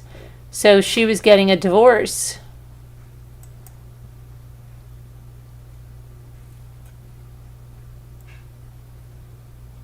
Divorcee. Yeah, somewhere. Let's see. Aaron is dancing and celebrating his newfound single status as low key as he can until the ink is dry on his divorce. April and Aaron. Okay, so she was getting divorced. So she was living with them while she was going through this divorce. Is that what was going on? And who's the guy? Adam? Aaron? Aaron, I'm Holte.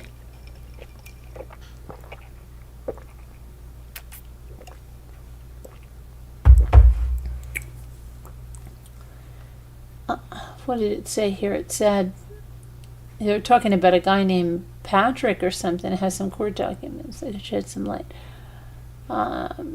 Is April Anderson in rehab for drug addiction? Did Aaron Imholt sit idly by while another man ruined his attempt at a second family? What? What? Let me see. She just quit. Let me see.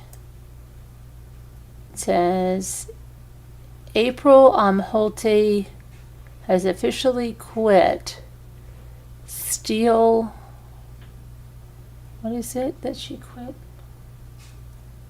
Hang on.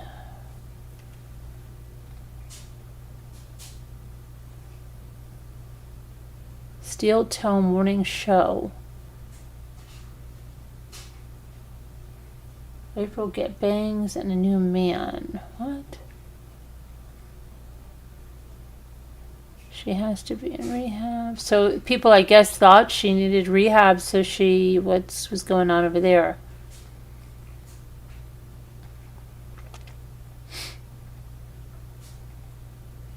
I don't know. I don't know who those people are at all. And I've just heard Rekieta's name. I don't know.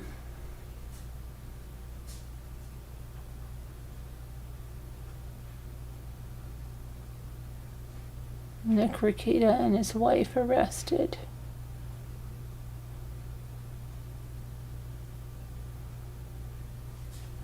Apparently,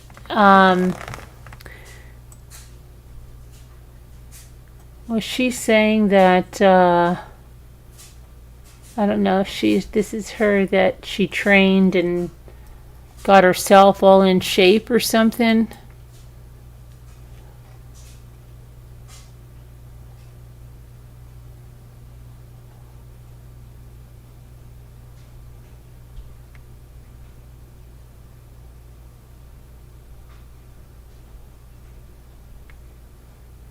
I don't know.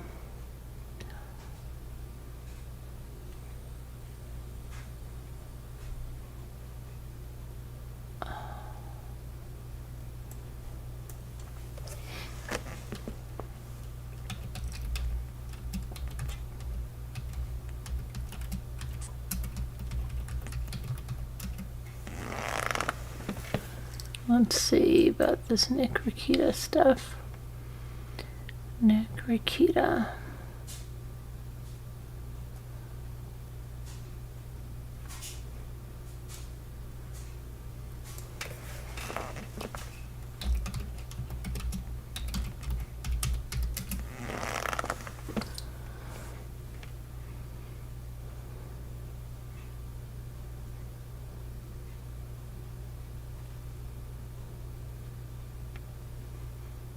Okay, and what about that defamation case that he has against that person?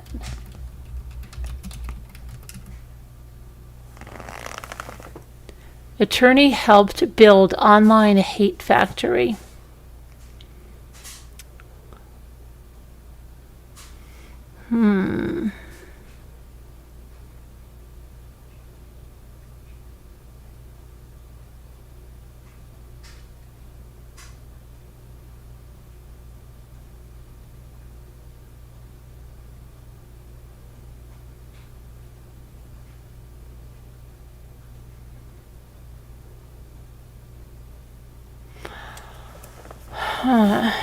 Lawtubers who hit the jackpot with Johnny Depp Amber Heard trial. But it wasn't just lawtubers that hit the jackpot with Johnny Depp. There was plenty of regular YouTubers that hit the jackpot with that.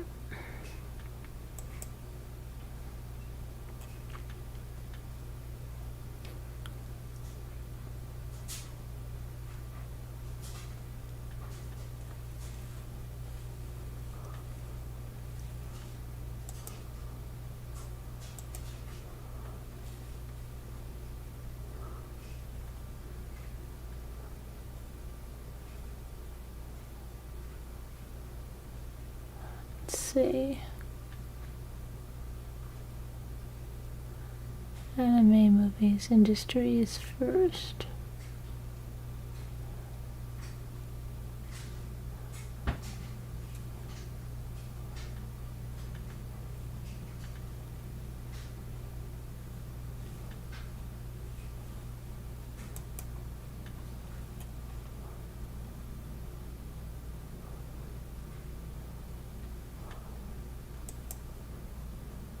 Alright, so let's see about this now. Popular YouTuber who specializes in legal issues has reportedly been arrested. Nick Rekieta is facing 25 years in prison after being arrested on Thursday alongside his wife Kayla and another fellow internet personality. Prosecutors filed the charges against the Minnesota couple on Friday for second-degree drug possession, child endangerment, and a gross misdemeanor firearm charge. According to the arrest documents, police reportedly attempted to execute the search warrant on May 23rd at Rekieta's home, and they were greeted by a little girl at the front door who would not let them inside.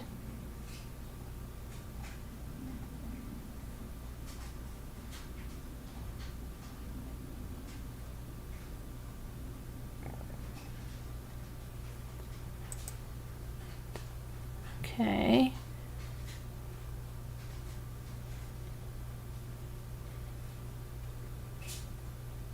After Rekieta refused to provide the door code, then police had to gain access by using that battering ram.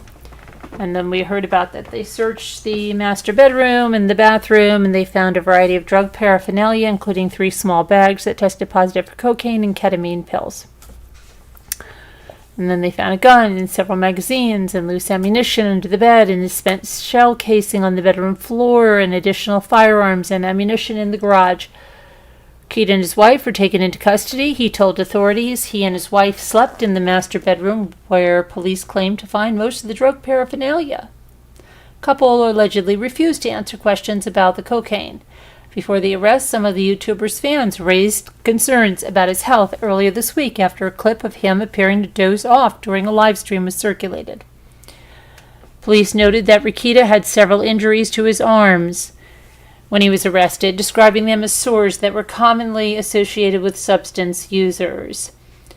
Rekieta owns a law firm, skyrocketed in popularity through the pandemic as he covered high-profile cases like Rittenhouse and Johnny Depp.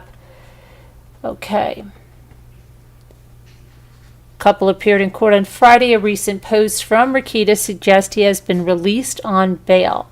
And so he posted on something that he said on X. Okay, I still say Twitter. So, hey, obviously a lot has happened. I'm sorry for legal purposes. It must be reiterated that the sorry is for the disruption and in no way related to any pending legal matters. That said, please realize that no one has the full story or picture on anything. It's possible no one ever will. Nothing reported is accurate, and that's not their fault. I've seen so many supportive messages. Thank you for that. I'll still be doing stuff. I'm home now. Stay tuned for show announcements and stuff here on Locals. Nick.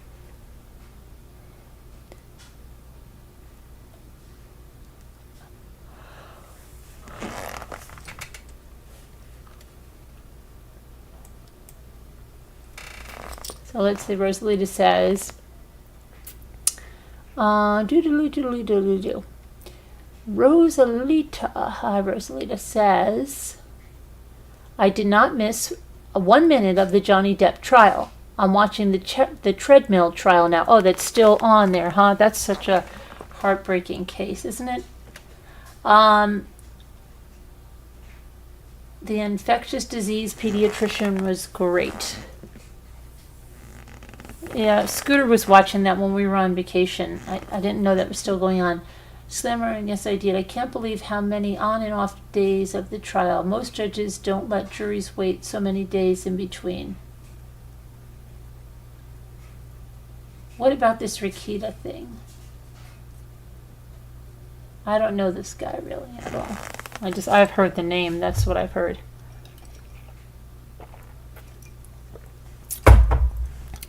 I've heard the name. Should we go back a little bit to Scott Peterson? Filing. The defendant vacuums in front of the washer and dryer. At about 5 p.m. on Christmas, Stacey Boyers returned to the defendant's house because Renee Tomlinson said a media truck was coming to do an interview and asked Stacey to bring over a picture of Laci. Stacey walked into the house and the defendant's parents had just gotten there. She said hi to Jackie, who indicated that she was there for her son. Okay, well, Jackie, who else are you going to be there for? Should be there for, hopefully Laci coming home, but okay. The defendant was vacuuming in the little alcove area where the washer and dryer are located. Stacy asked him what he was doing. The defendant did not stop vacuuming and replied that he just can't keep the house clean enough. I just can't keep the house clean enough. I don't know where my pregnant wife is. I just can't stop vacuuming. I just can't. Okay. However, he only vacuumed the little alcove right in front of the washing machine and dryer. Are you guys using cadaver dogs? At 6:30 p.m., the defendant called Detective Broccini and asked how the search was going in Dry Creek Park. Detective Broccini told the defendant that they had a team of officers in the park who did a grid search all night. In the morning, they brought in fresh officers and redid the whole park search, conducting another grid search in the daytime. They had 3 canine dog teams in there. They used a helicopter with the FLIR, which is like a heat sensor, and they also used horseback officers coming in. They had them coming in. The defendant wanted to know if the police were using cadaver dogs. Detective Broccini replied that he had not considered Laci dead yet, so no, the police were not using cadaver dogs.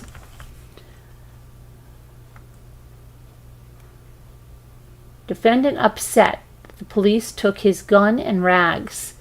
At about the same time, Karen Servas came to the defendant's house because she wanted to watch the local news and see if they were going to report that Laci was missing. By that time, Jackie and Lee Peterson and Renee Tomlinson and her husband were the only ones at the house. When Karen finished watching the news, the defendant invited Karen to stay for turkey dinner. However, she declined because she was a vegetarian. The defendant called Karen approximately 10 minutes later after she returned home and said he found some cheese tortellini and asked her to come back for dinner. Come on, I found some cheese tortellini. Come back over. When she returned for dinner, it was just the defendant and his parents there. The defendant's father, Lee Peterson, was really upset and crying. The defendant's mother, Jackie, was also upset. In contrast, the defendant was very calm. He complained that he was a little upset because when he got back home, he noticed that the police took his gun and some rags out of his house without telling him. Those darn police officers taking my dirty rags. Christmas called to Amber from Maine before bed. Later that Christmas evening, Amber went with Sean Sibley to Sibley's uncle's house for Christmas. Amber was upset because she had tried to call the defendant on Christmas, but he didn't answer. Doug Sibley, Sean's uncle, then took Amber's phone and left the defendant a voicemail message about not calling a young lady on Christmas when the defendant said he would. Wow, seriously? Shortly after leaving the message, the defendant called Amber between 8 and 9 p.m. The defendant told Amber that he was in Maine and that he was getting ready to go to bed because of the time difference. Amber could hear a woman's voice in the background, and the defendant said it was his mother coming to sit down beside him. She could hear the woman say something and the defendant talking to her, and then the defendant began talking to Amber again and indicated that he told his mother that she could not sit down next to him. What? The defendant shifted the conversation to nursery rhymes about 5 little ducks that go out and play and asked Amber to sing that for him when they saw each other next time. What? What? The community and the media respond. Amber received her Christmas gift. On Thursday, December 26, Amber repeatedly called and tried to get a hold of the defendant. However, she was unsuccessful. She wanted to tell him that she had received his Christmas present. The defendant sent her a Star Theater planetarium that projects the stars on the ceiling as a gift. Oh, thanks, Scott! Although the defendant was supposed to be out of state, the package had a return mailing address of the defendant's warehouse, located at 1027 North Emerald, P1 Modesto. Wow. Okay. He got a Restore Theater Planetarium. Okay, police continue their systematic search outward. Meanwhile, on December 26th, 2002, the police continue to search for Laci. Police focused their search in Dry Creek Park and in Modesto area in the days immediately following Laci and Connor's disappearance. A police command center was set up in East La Loma Park. Searchers continued to scour the neighborhood and parks. They checked the rivers, the canals, other waterways. They inspected local orchards. And they dug through bushes and piles of leaves and examined vacant houses. The media reacts and a reward is offered. Excuse me. The police department had alerted the press. Beginning the morning of December 26th, the media began to show up in the Covina neighborhood. At 8 a.m., the defendant called Detective Grogan and said that the news crews had arrived at his home and they were requesting a statement from members of the family. The defendant advised that he was going to go to work with the press, but the news crews were requesting a member of the police department to respond to the interview as well. Detective Grogan arranged for Modesto Police Department's public information officer to coordinate with the media, but he continued to investigate and follow up on various leads. By noon, there were a lot of media trucks near the defendant's house. People were standing in the front yard with microphones and attempting to talk. I remember this when it was really going on.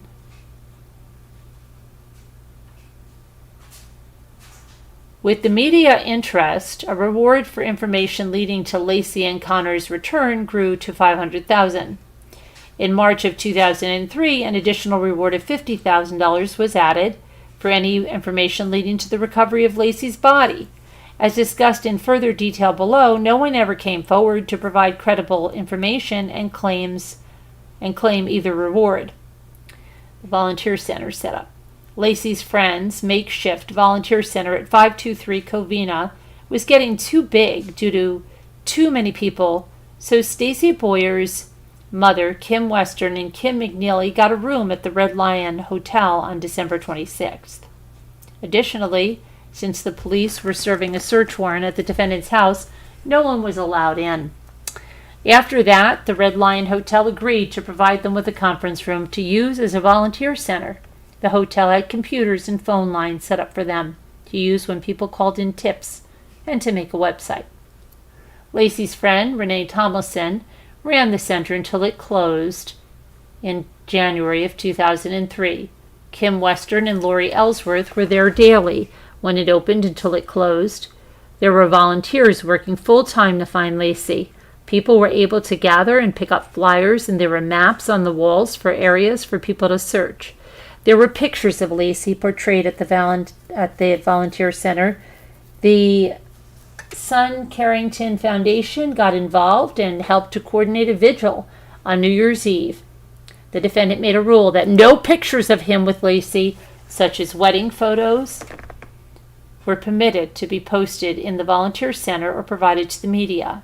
He claimed that he wanted it to be about Laci. Oh, aren't you a sweetheart? You wouldn't want to take any of that limelight from Laci, right, Scott? The defendant also made a rule that the media was not permitted in until 9:30 a.m., which is when the defendant would leave, if not sooner.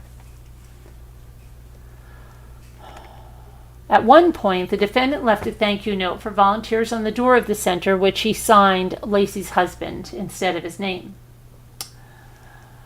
Sent articles and search warrants. Street barricaded and the Medina's hand cart is on the front lawn. Susan and Rodolfo returned from their trip to Los Angeles on December 26, 2002. As they drove past the police department located downtown, they noticed a large amount of media trucks around the police station. Susan called their son at 4:12 p.m. and asked why Modesto was on the news. As they drove to their house, the police had the street barricaded, and Rodolfo had to show his ID to confirm he lived in the neighborhood before they would let them through. They approached their house and saw a lot of people standing on their lawn, and there were many police and police cars, including sheriff's deputies from Contra Costa. Susan also noted that their dolly, or hand cart, was standing on the front lawn, which was quite unusual. Rodolfo stopped in the driveway and parked. They glanced at their front door and they saw that it was shut. When they checked their mailbox, they found that their outgoing mail was gone and that they had 2 or 3 small letters in the mailbox. The Medinas walked to the south gate, which was still padlocked, and after they unlocked it, they immediately noticed their leaf blower, which had been in their previously locked shed, was now on the cement pad where their car had been parked on the morning of December 24th, 2002. The Medinas also noticed that the lock on their French doors leading to their dining room had been damaged, and someone had burglarized their house. Many, but not all of the rooms had been ransacked. The safe, which required 2 or 3 people to lift, was missing.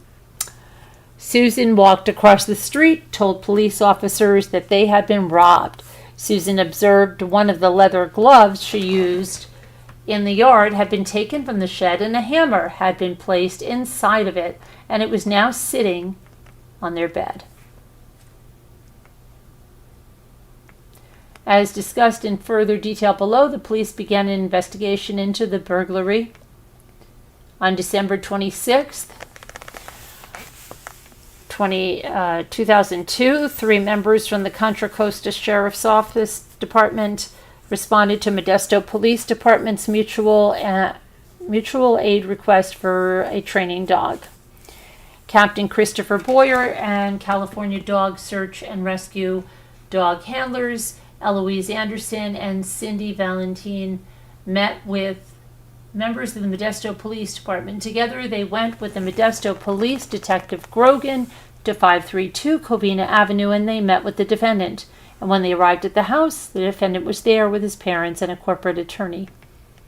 Captain Boyer introduced himself and explained to the defendant that he wanted to conduct a quick missing persons interview to get some information that would help them to try to find his missing wife. The defendant agreed. As they sat around the Petersons' dining room table, Captain Boyer pulled out his notepad and began asking questions and started to write notes in his notepad. Concerned about his table, depicted below in People's Trial Exhibit 37Q, the defendant interrupted him and requested that Captain Boyer not write on the kitchen table because the defendant did not want it damaged. Captain Boyer complied with the defendant's request and took his notepad off the table before he continued with the interview. What? The defendant indicated that he last saw Laci on Tuesday morning at 9:30 a.m. Laci was wearing a white long-sleeve top and black pants and was barefoot. Captain Boyer asked the defendant what type of footwear Laci wore when she walked the dog, and the defendant replied, white tennis shoes. Captain Boyer asked the defendant if those shoes were in the house, and the defendant said he did not know. The defendant told Captain Boyer that Laci had a sunflower tattoo on her left ankle. The defendant told Captain Boyer that Laci had just inherited some jewelry that she was wearing, which included a diamond solitaire necklace, a bracelet with blue stones and diamonds, diamond earrings, and a diamond watch.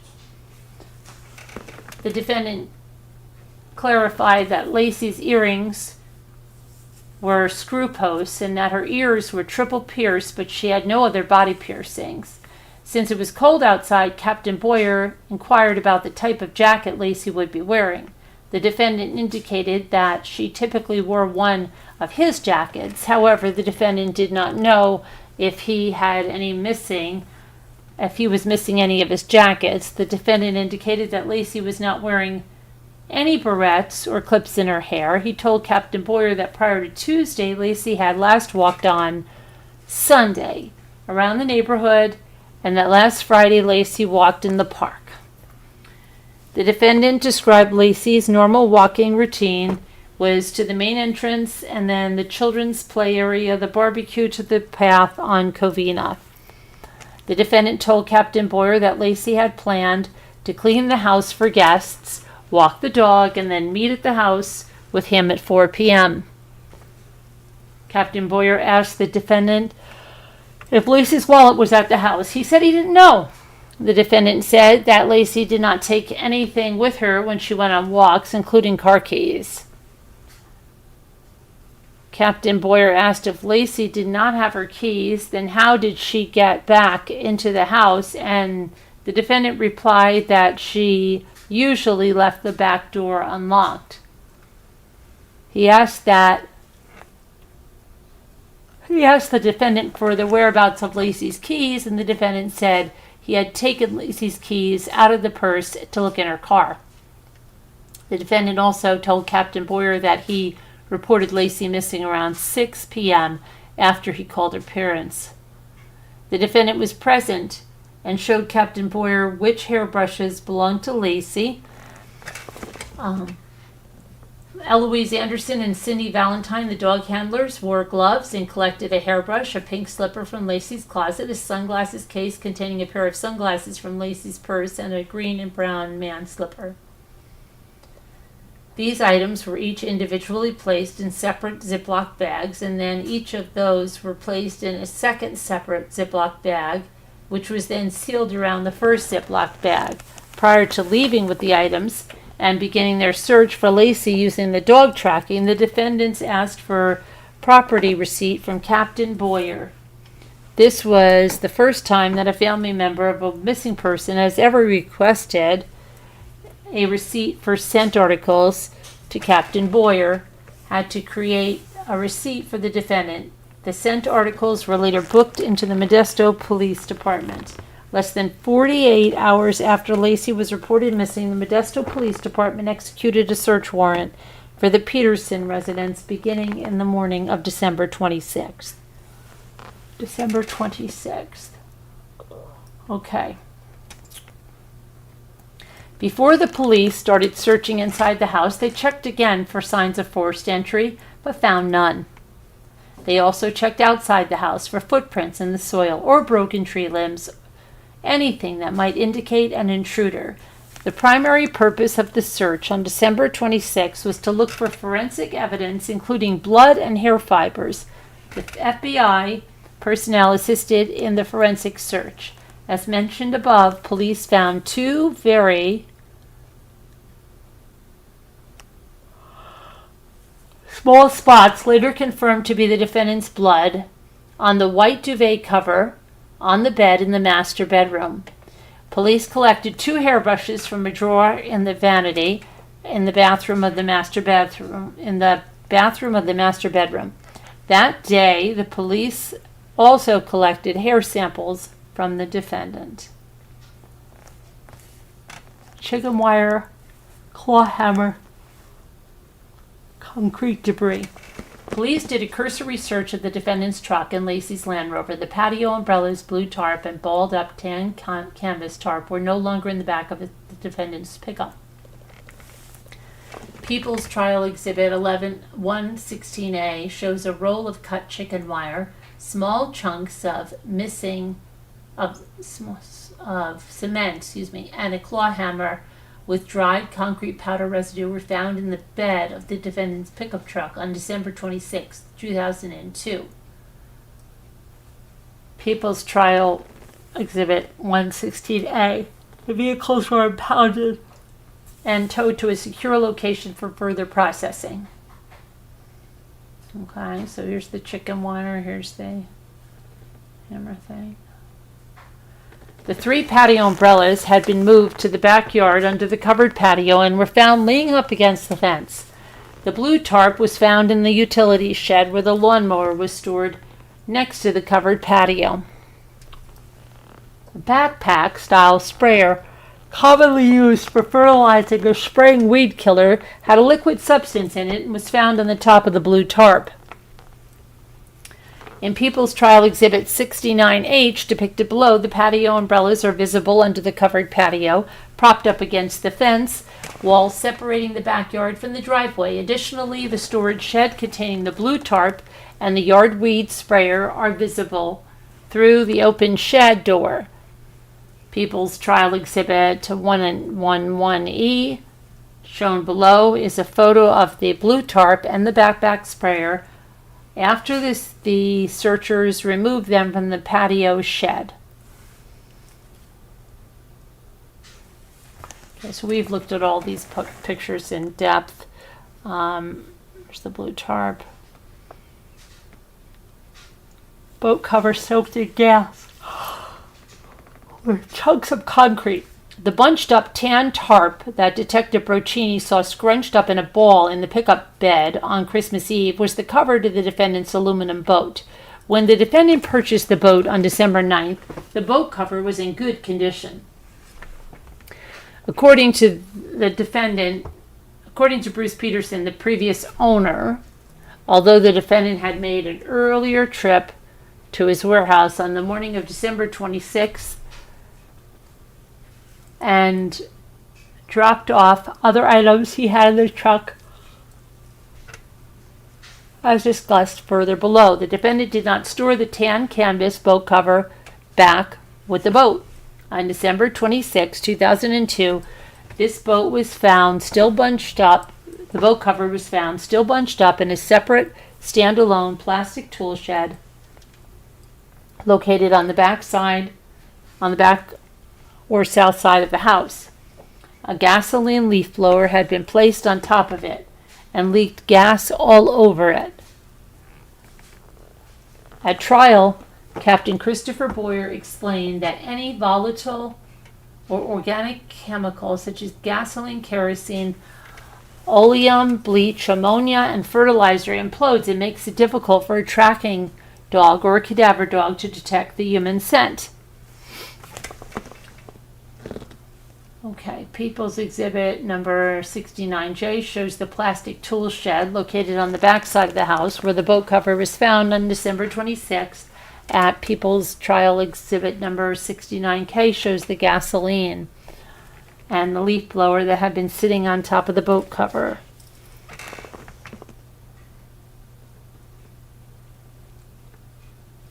The gasoline smell was so intense that day that searchers had to hang the boat cover over the fence to air it out before placing it in an evidence bag and loading it inside their vehicle. That's where they hung it out. We talked about this in depth. People Trial Exhibit 69L is a photograph of the gasoline-soaked boat cover as it was hung up to air out on December 26th of 2002. The boat cover was sent to the Department of Justice for forensic examination. Patio, a criminologist, examined the boat cover and found pieces of concrete, which she found were usually very similar to the defendant's homemade concrete anchor. Fishing license. Before leaving the residence for the officers to serve the search warrant, the defendant gave the officers his 2-day fishing license. In red pen, someone had written the date 12/23/02 on the date issued on the line, number 2, in the name line, and numbers 23/24 on the date line. People's Exhibit 79. People's Exhibit 79 shows the defendant's 2023 2-day sport fishing license on the front side and the 2000 and I think that should be not 2002, that should be Ocean Enhancement Sports Fishing stamp on the back side. Okay, there's the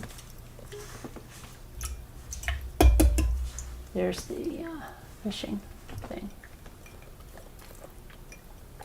At trial, the manager of the Modesto Big 5 sporting goods store testified and confirmed that on December 20th, the defendant came to the store and selected 2 fishing lures and a fishing combo, which consisted of a disassembled saltwater fishing pole, a fishing reel.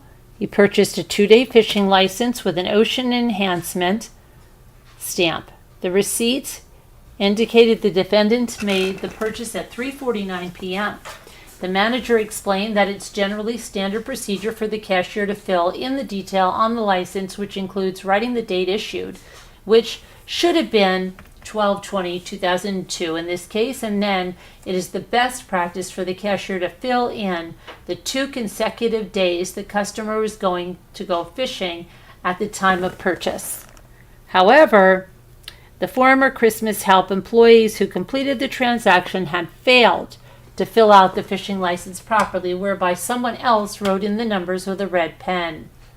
A red ballpoint pen was documented as one of the items seen in the bottom of the defendant's boat on December 24th of 2002. Okay. Before we get to Laci's jewelry.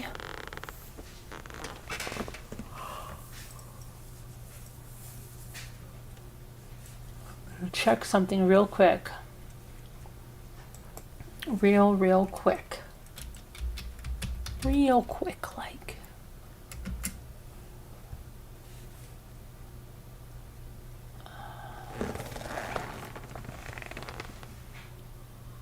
Oh boy.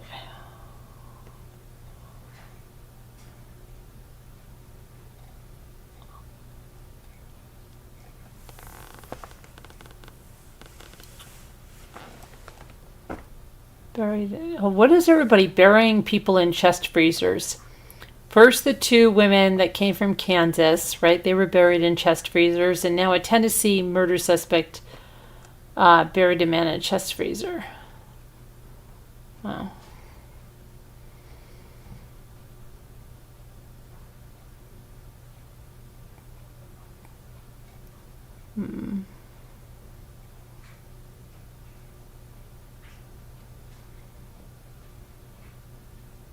Missing New Jersey woman's car found disabled a month after her disappearance. Danielle Lopez, 37-year-old California woman. What is she? Killing her mother, leaving her body locked in a closet. Ugh. Parents of a 5-year-old New Mexico girl. Okay, I just wanted to see if there was anything that, okay. So Laci's jewelry. During the Christmas Day interview with Detective Grogan, the defendant theorized that Laci may have been kidnapped by a transient for her jewelry. On December 27th, the police continued their search of the Peterson residence. This time, they searched for specific items. In particular, police were looking to see if jewelry that the defendant wore, that the defendant said Laci had been wearing on Christmas Eve, was missing from the home. Depending on which officer the defendant spoke to and on which date, he indicated that Laci was wearing a variety of jewelry as she mopped the floor barefoot that morning. Okay.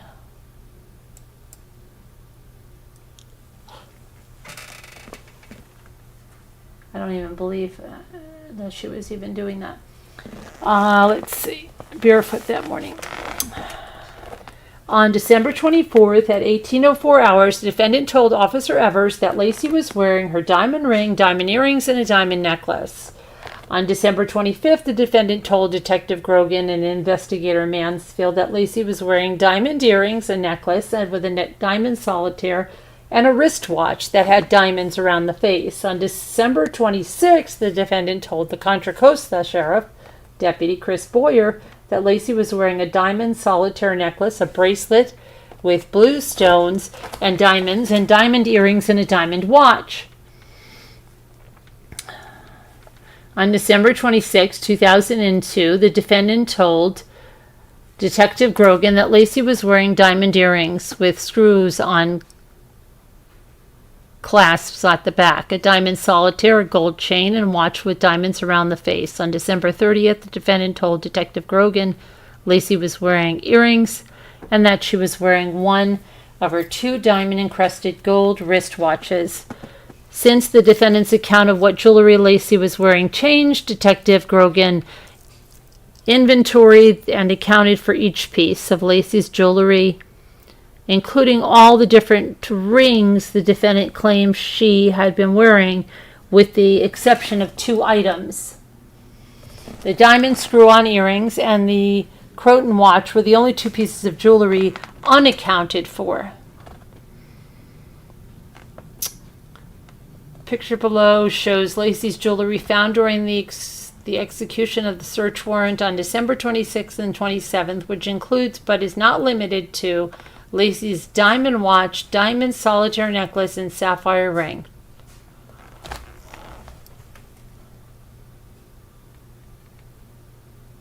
The investigation indicated that Laci was most likely still wearing her diamond screwback earrings when she disappeared, but not the Croton watch. The jewelry Laci inherited from her grandmother included a Croton Gold style ladies' dress watch with a small face in a circle of diamonds. Amy Rocha suggested that she and Laci went through all the jewelry, and neither of them was interested in keeping the Croton watch.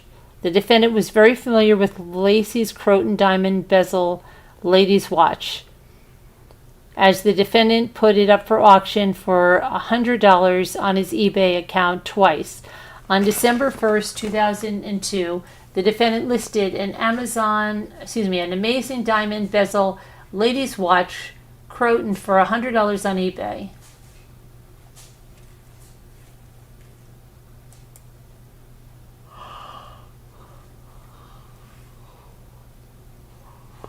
Hold on a minute.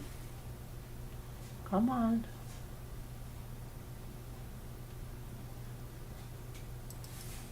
What time is it? Oh my goodness, what time is it? Okay. I have a busy day tomorrow. A busy day tomorrow.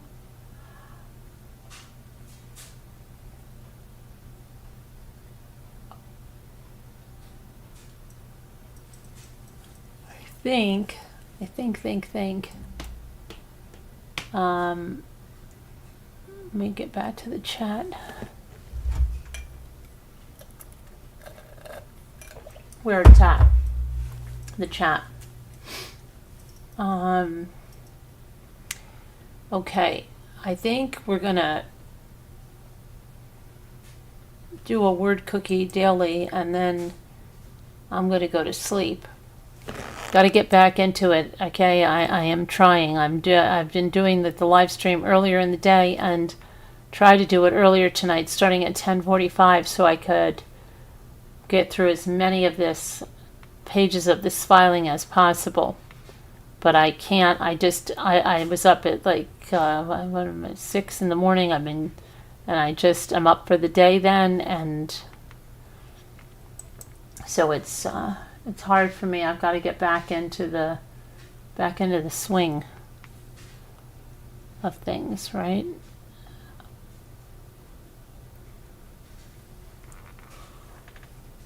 I doubt she would do that at Bobby. What, Bobby? Margot K is nice, Bobby. Oh, Bobby.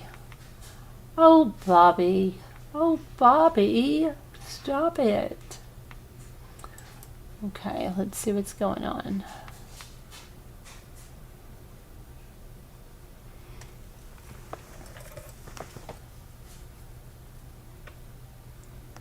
I am... Okay.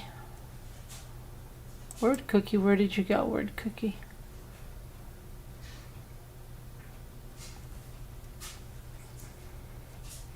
Word cookies, don't do this to me. Don't play with me.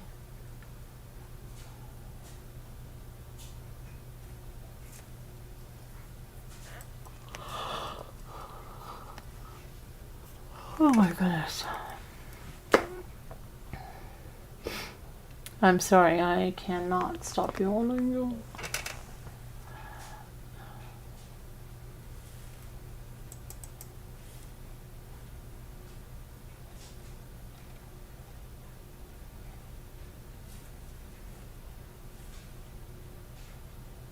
So, let's do a little word game. You do not see a Bobby. She's just, Scooter's just having fun with you. Else, she's just having fun. Bobby's her imaginary friend. She has an imaginary friend now. We just have to humor her a little bit.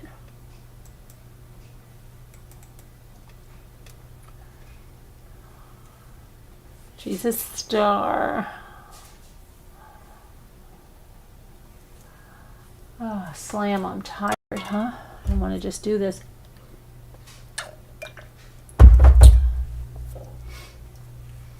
Come on now, please. Come on.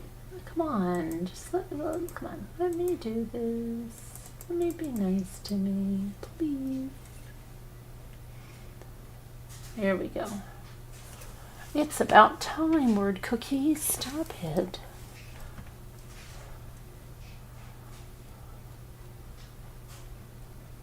I was working on another one of the dailies, so maybe it's going to load up to that. I don't know. We'll see.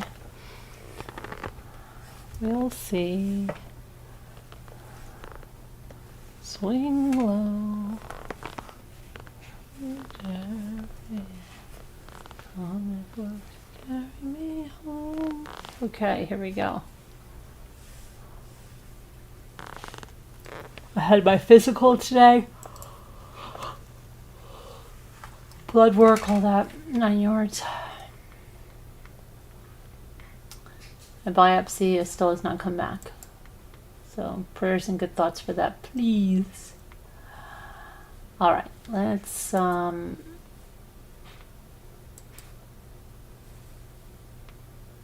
was doing some other weird daily, I don't know.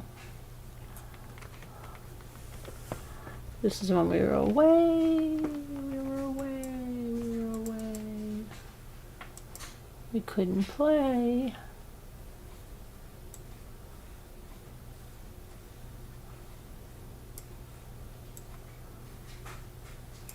Wouldn't it be finer to be in Carolina?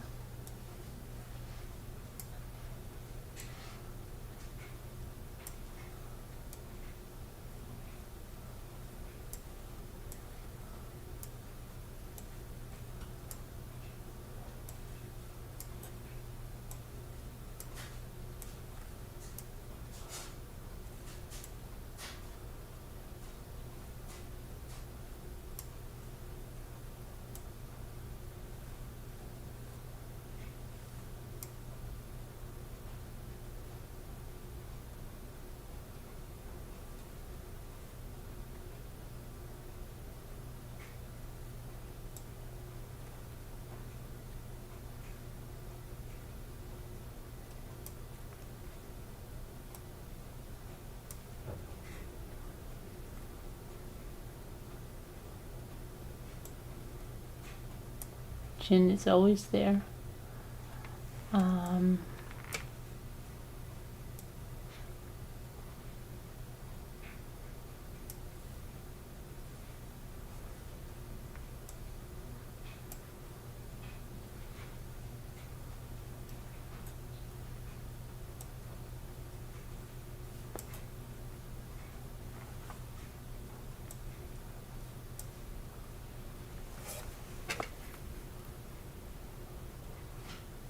Fire, fire.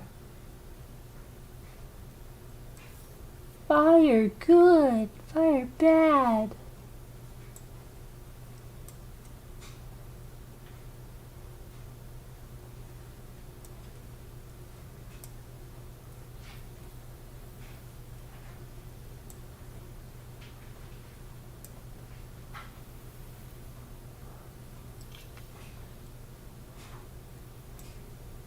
Burn, yes, good.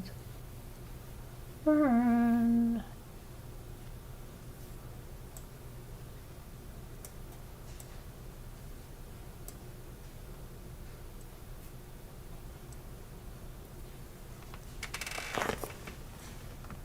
What's nice? Let's see. Bottom.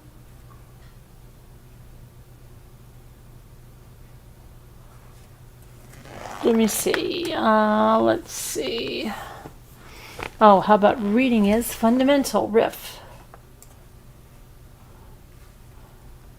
Rin tin tin. Let me see. No. Regular. Ren. Ref. Okay. REI.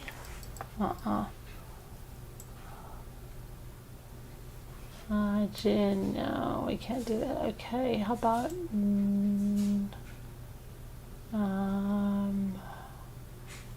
neg? No. R, red.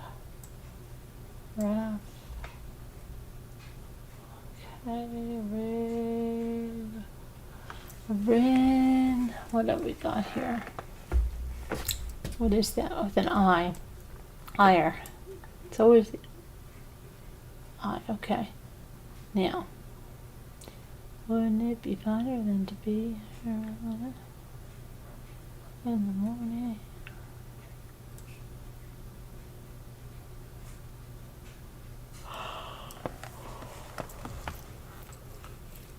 What is it? What did you put, fruit? What did you put? Oh, feign? Hold on a minute. Hold on a minute. Very good. Very good. We did good. We did good.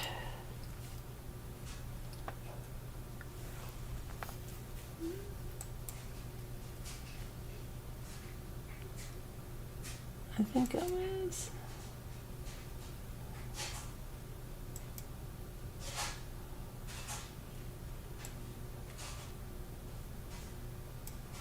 I did this one. They're making me pay again for it. I already picked this one and I didn't get to finish it. And I thought, oh my gosh, they made me pay again for it. But it's fake money. It's not real money. You know, it's like just the money that you get. It's not like my real money. You know what I'm saying? And I have so much of it because I win it all the time here.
See.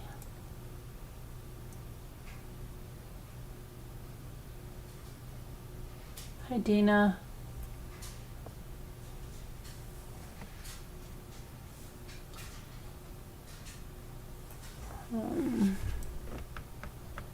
G.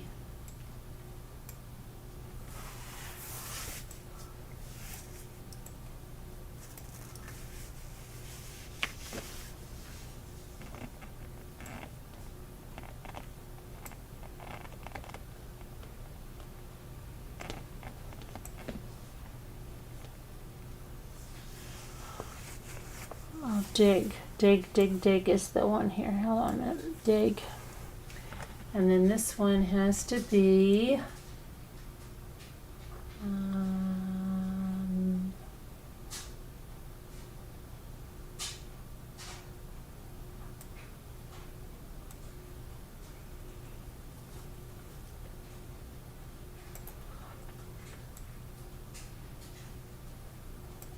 could be W-I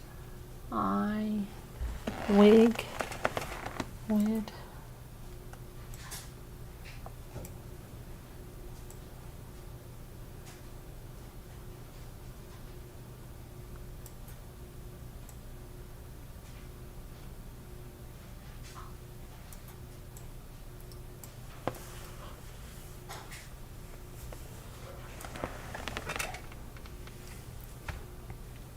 I tried. I thought it said I found that extra word when I did we. That doesn't make sense. Oh my goodness. Oh my goodness. Oh my goodness. Okay.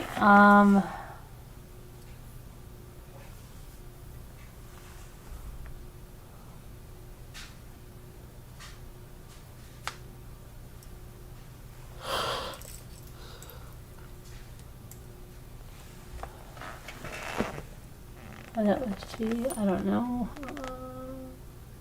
Come on, guys.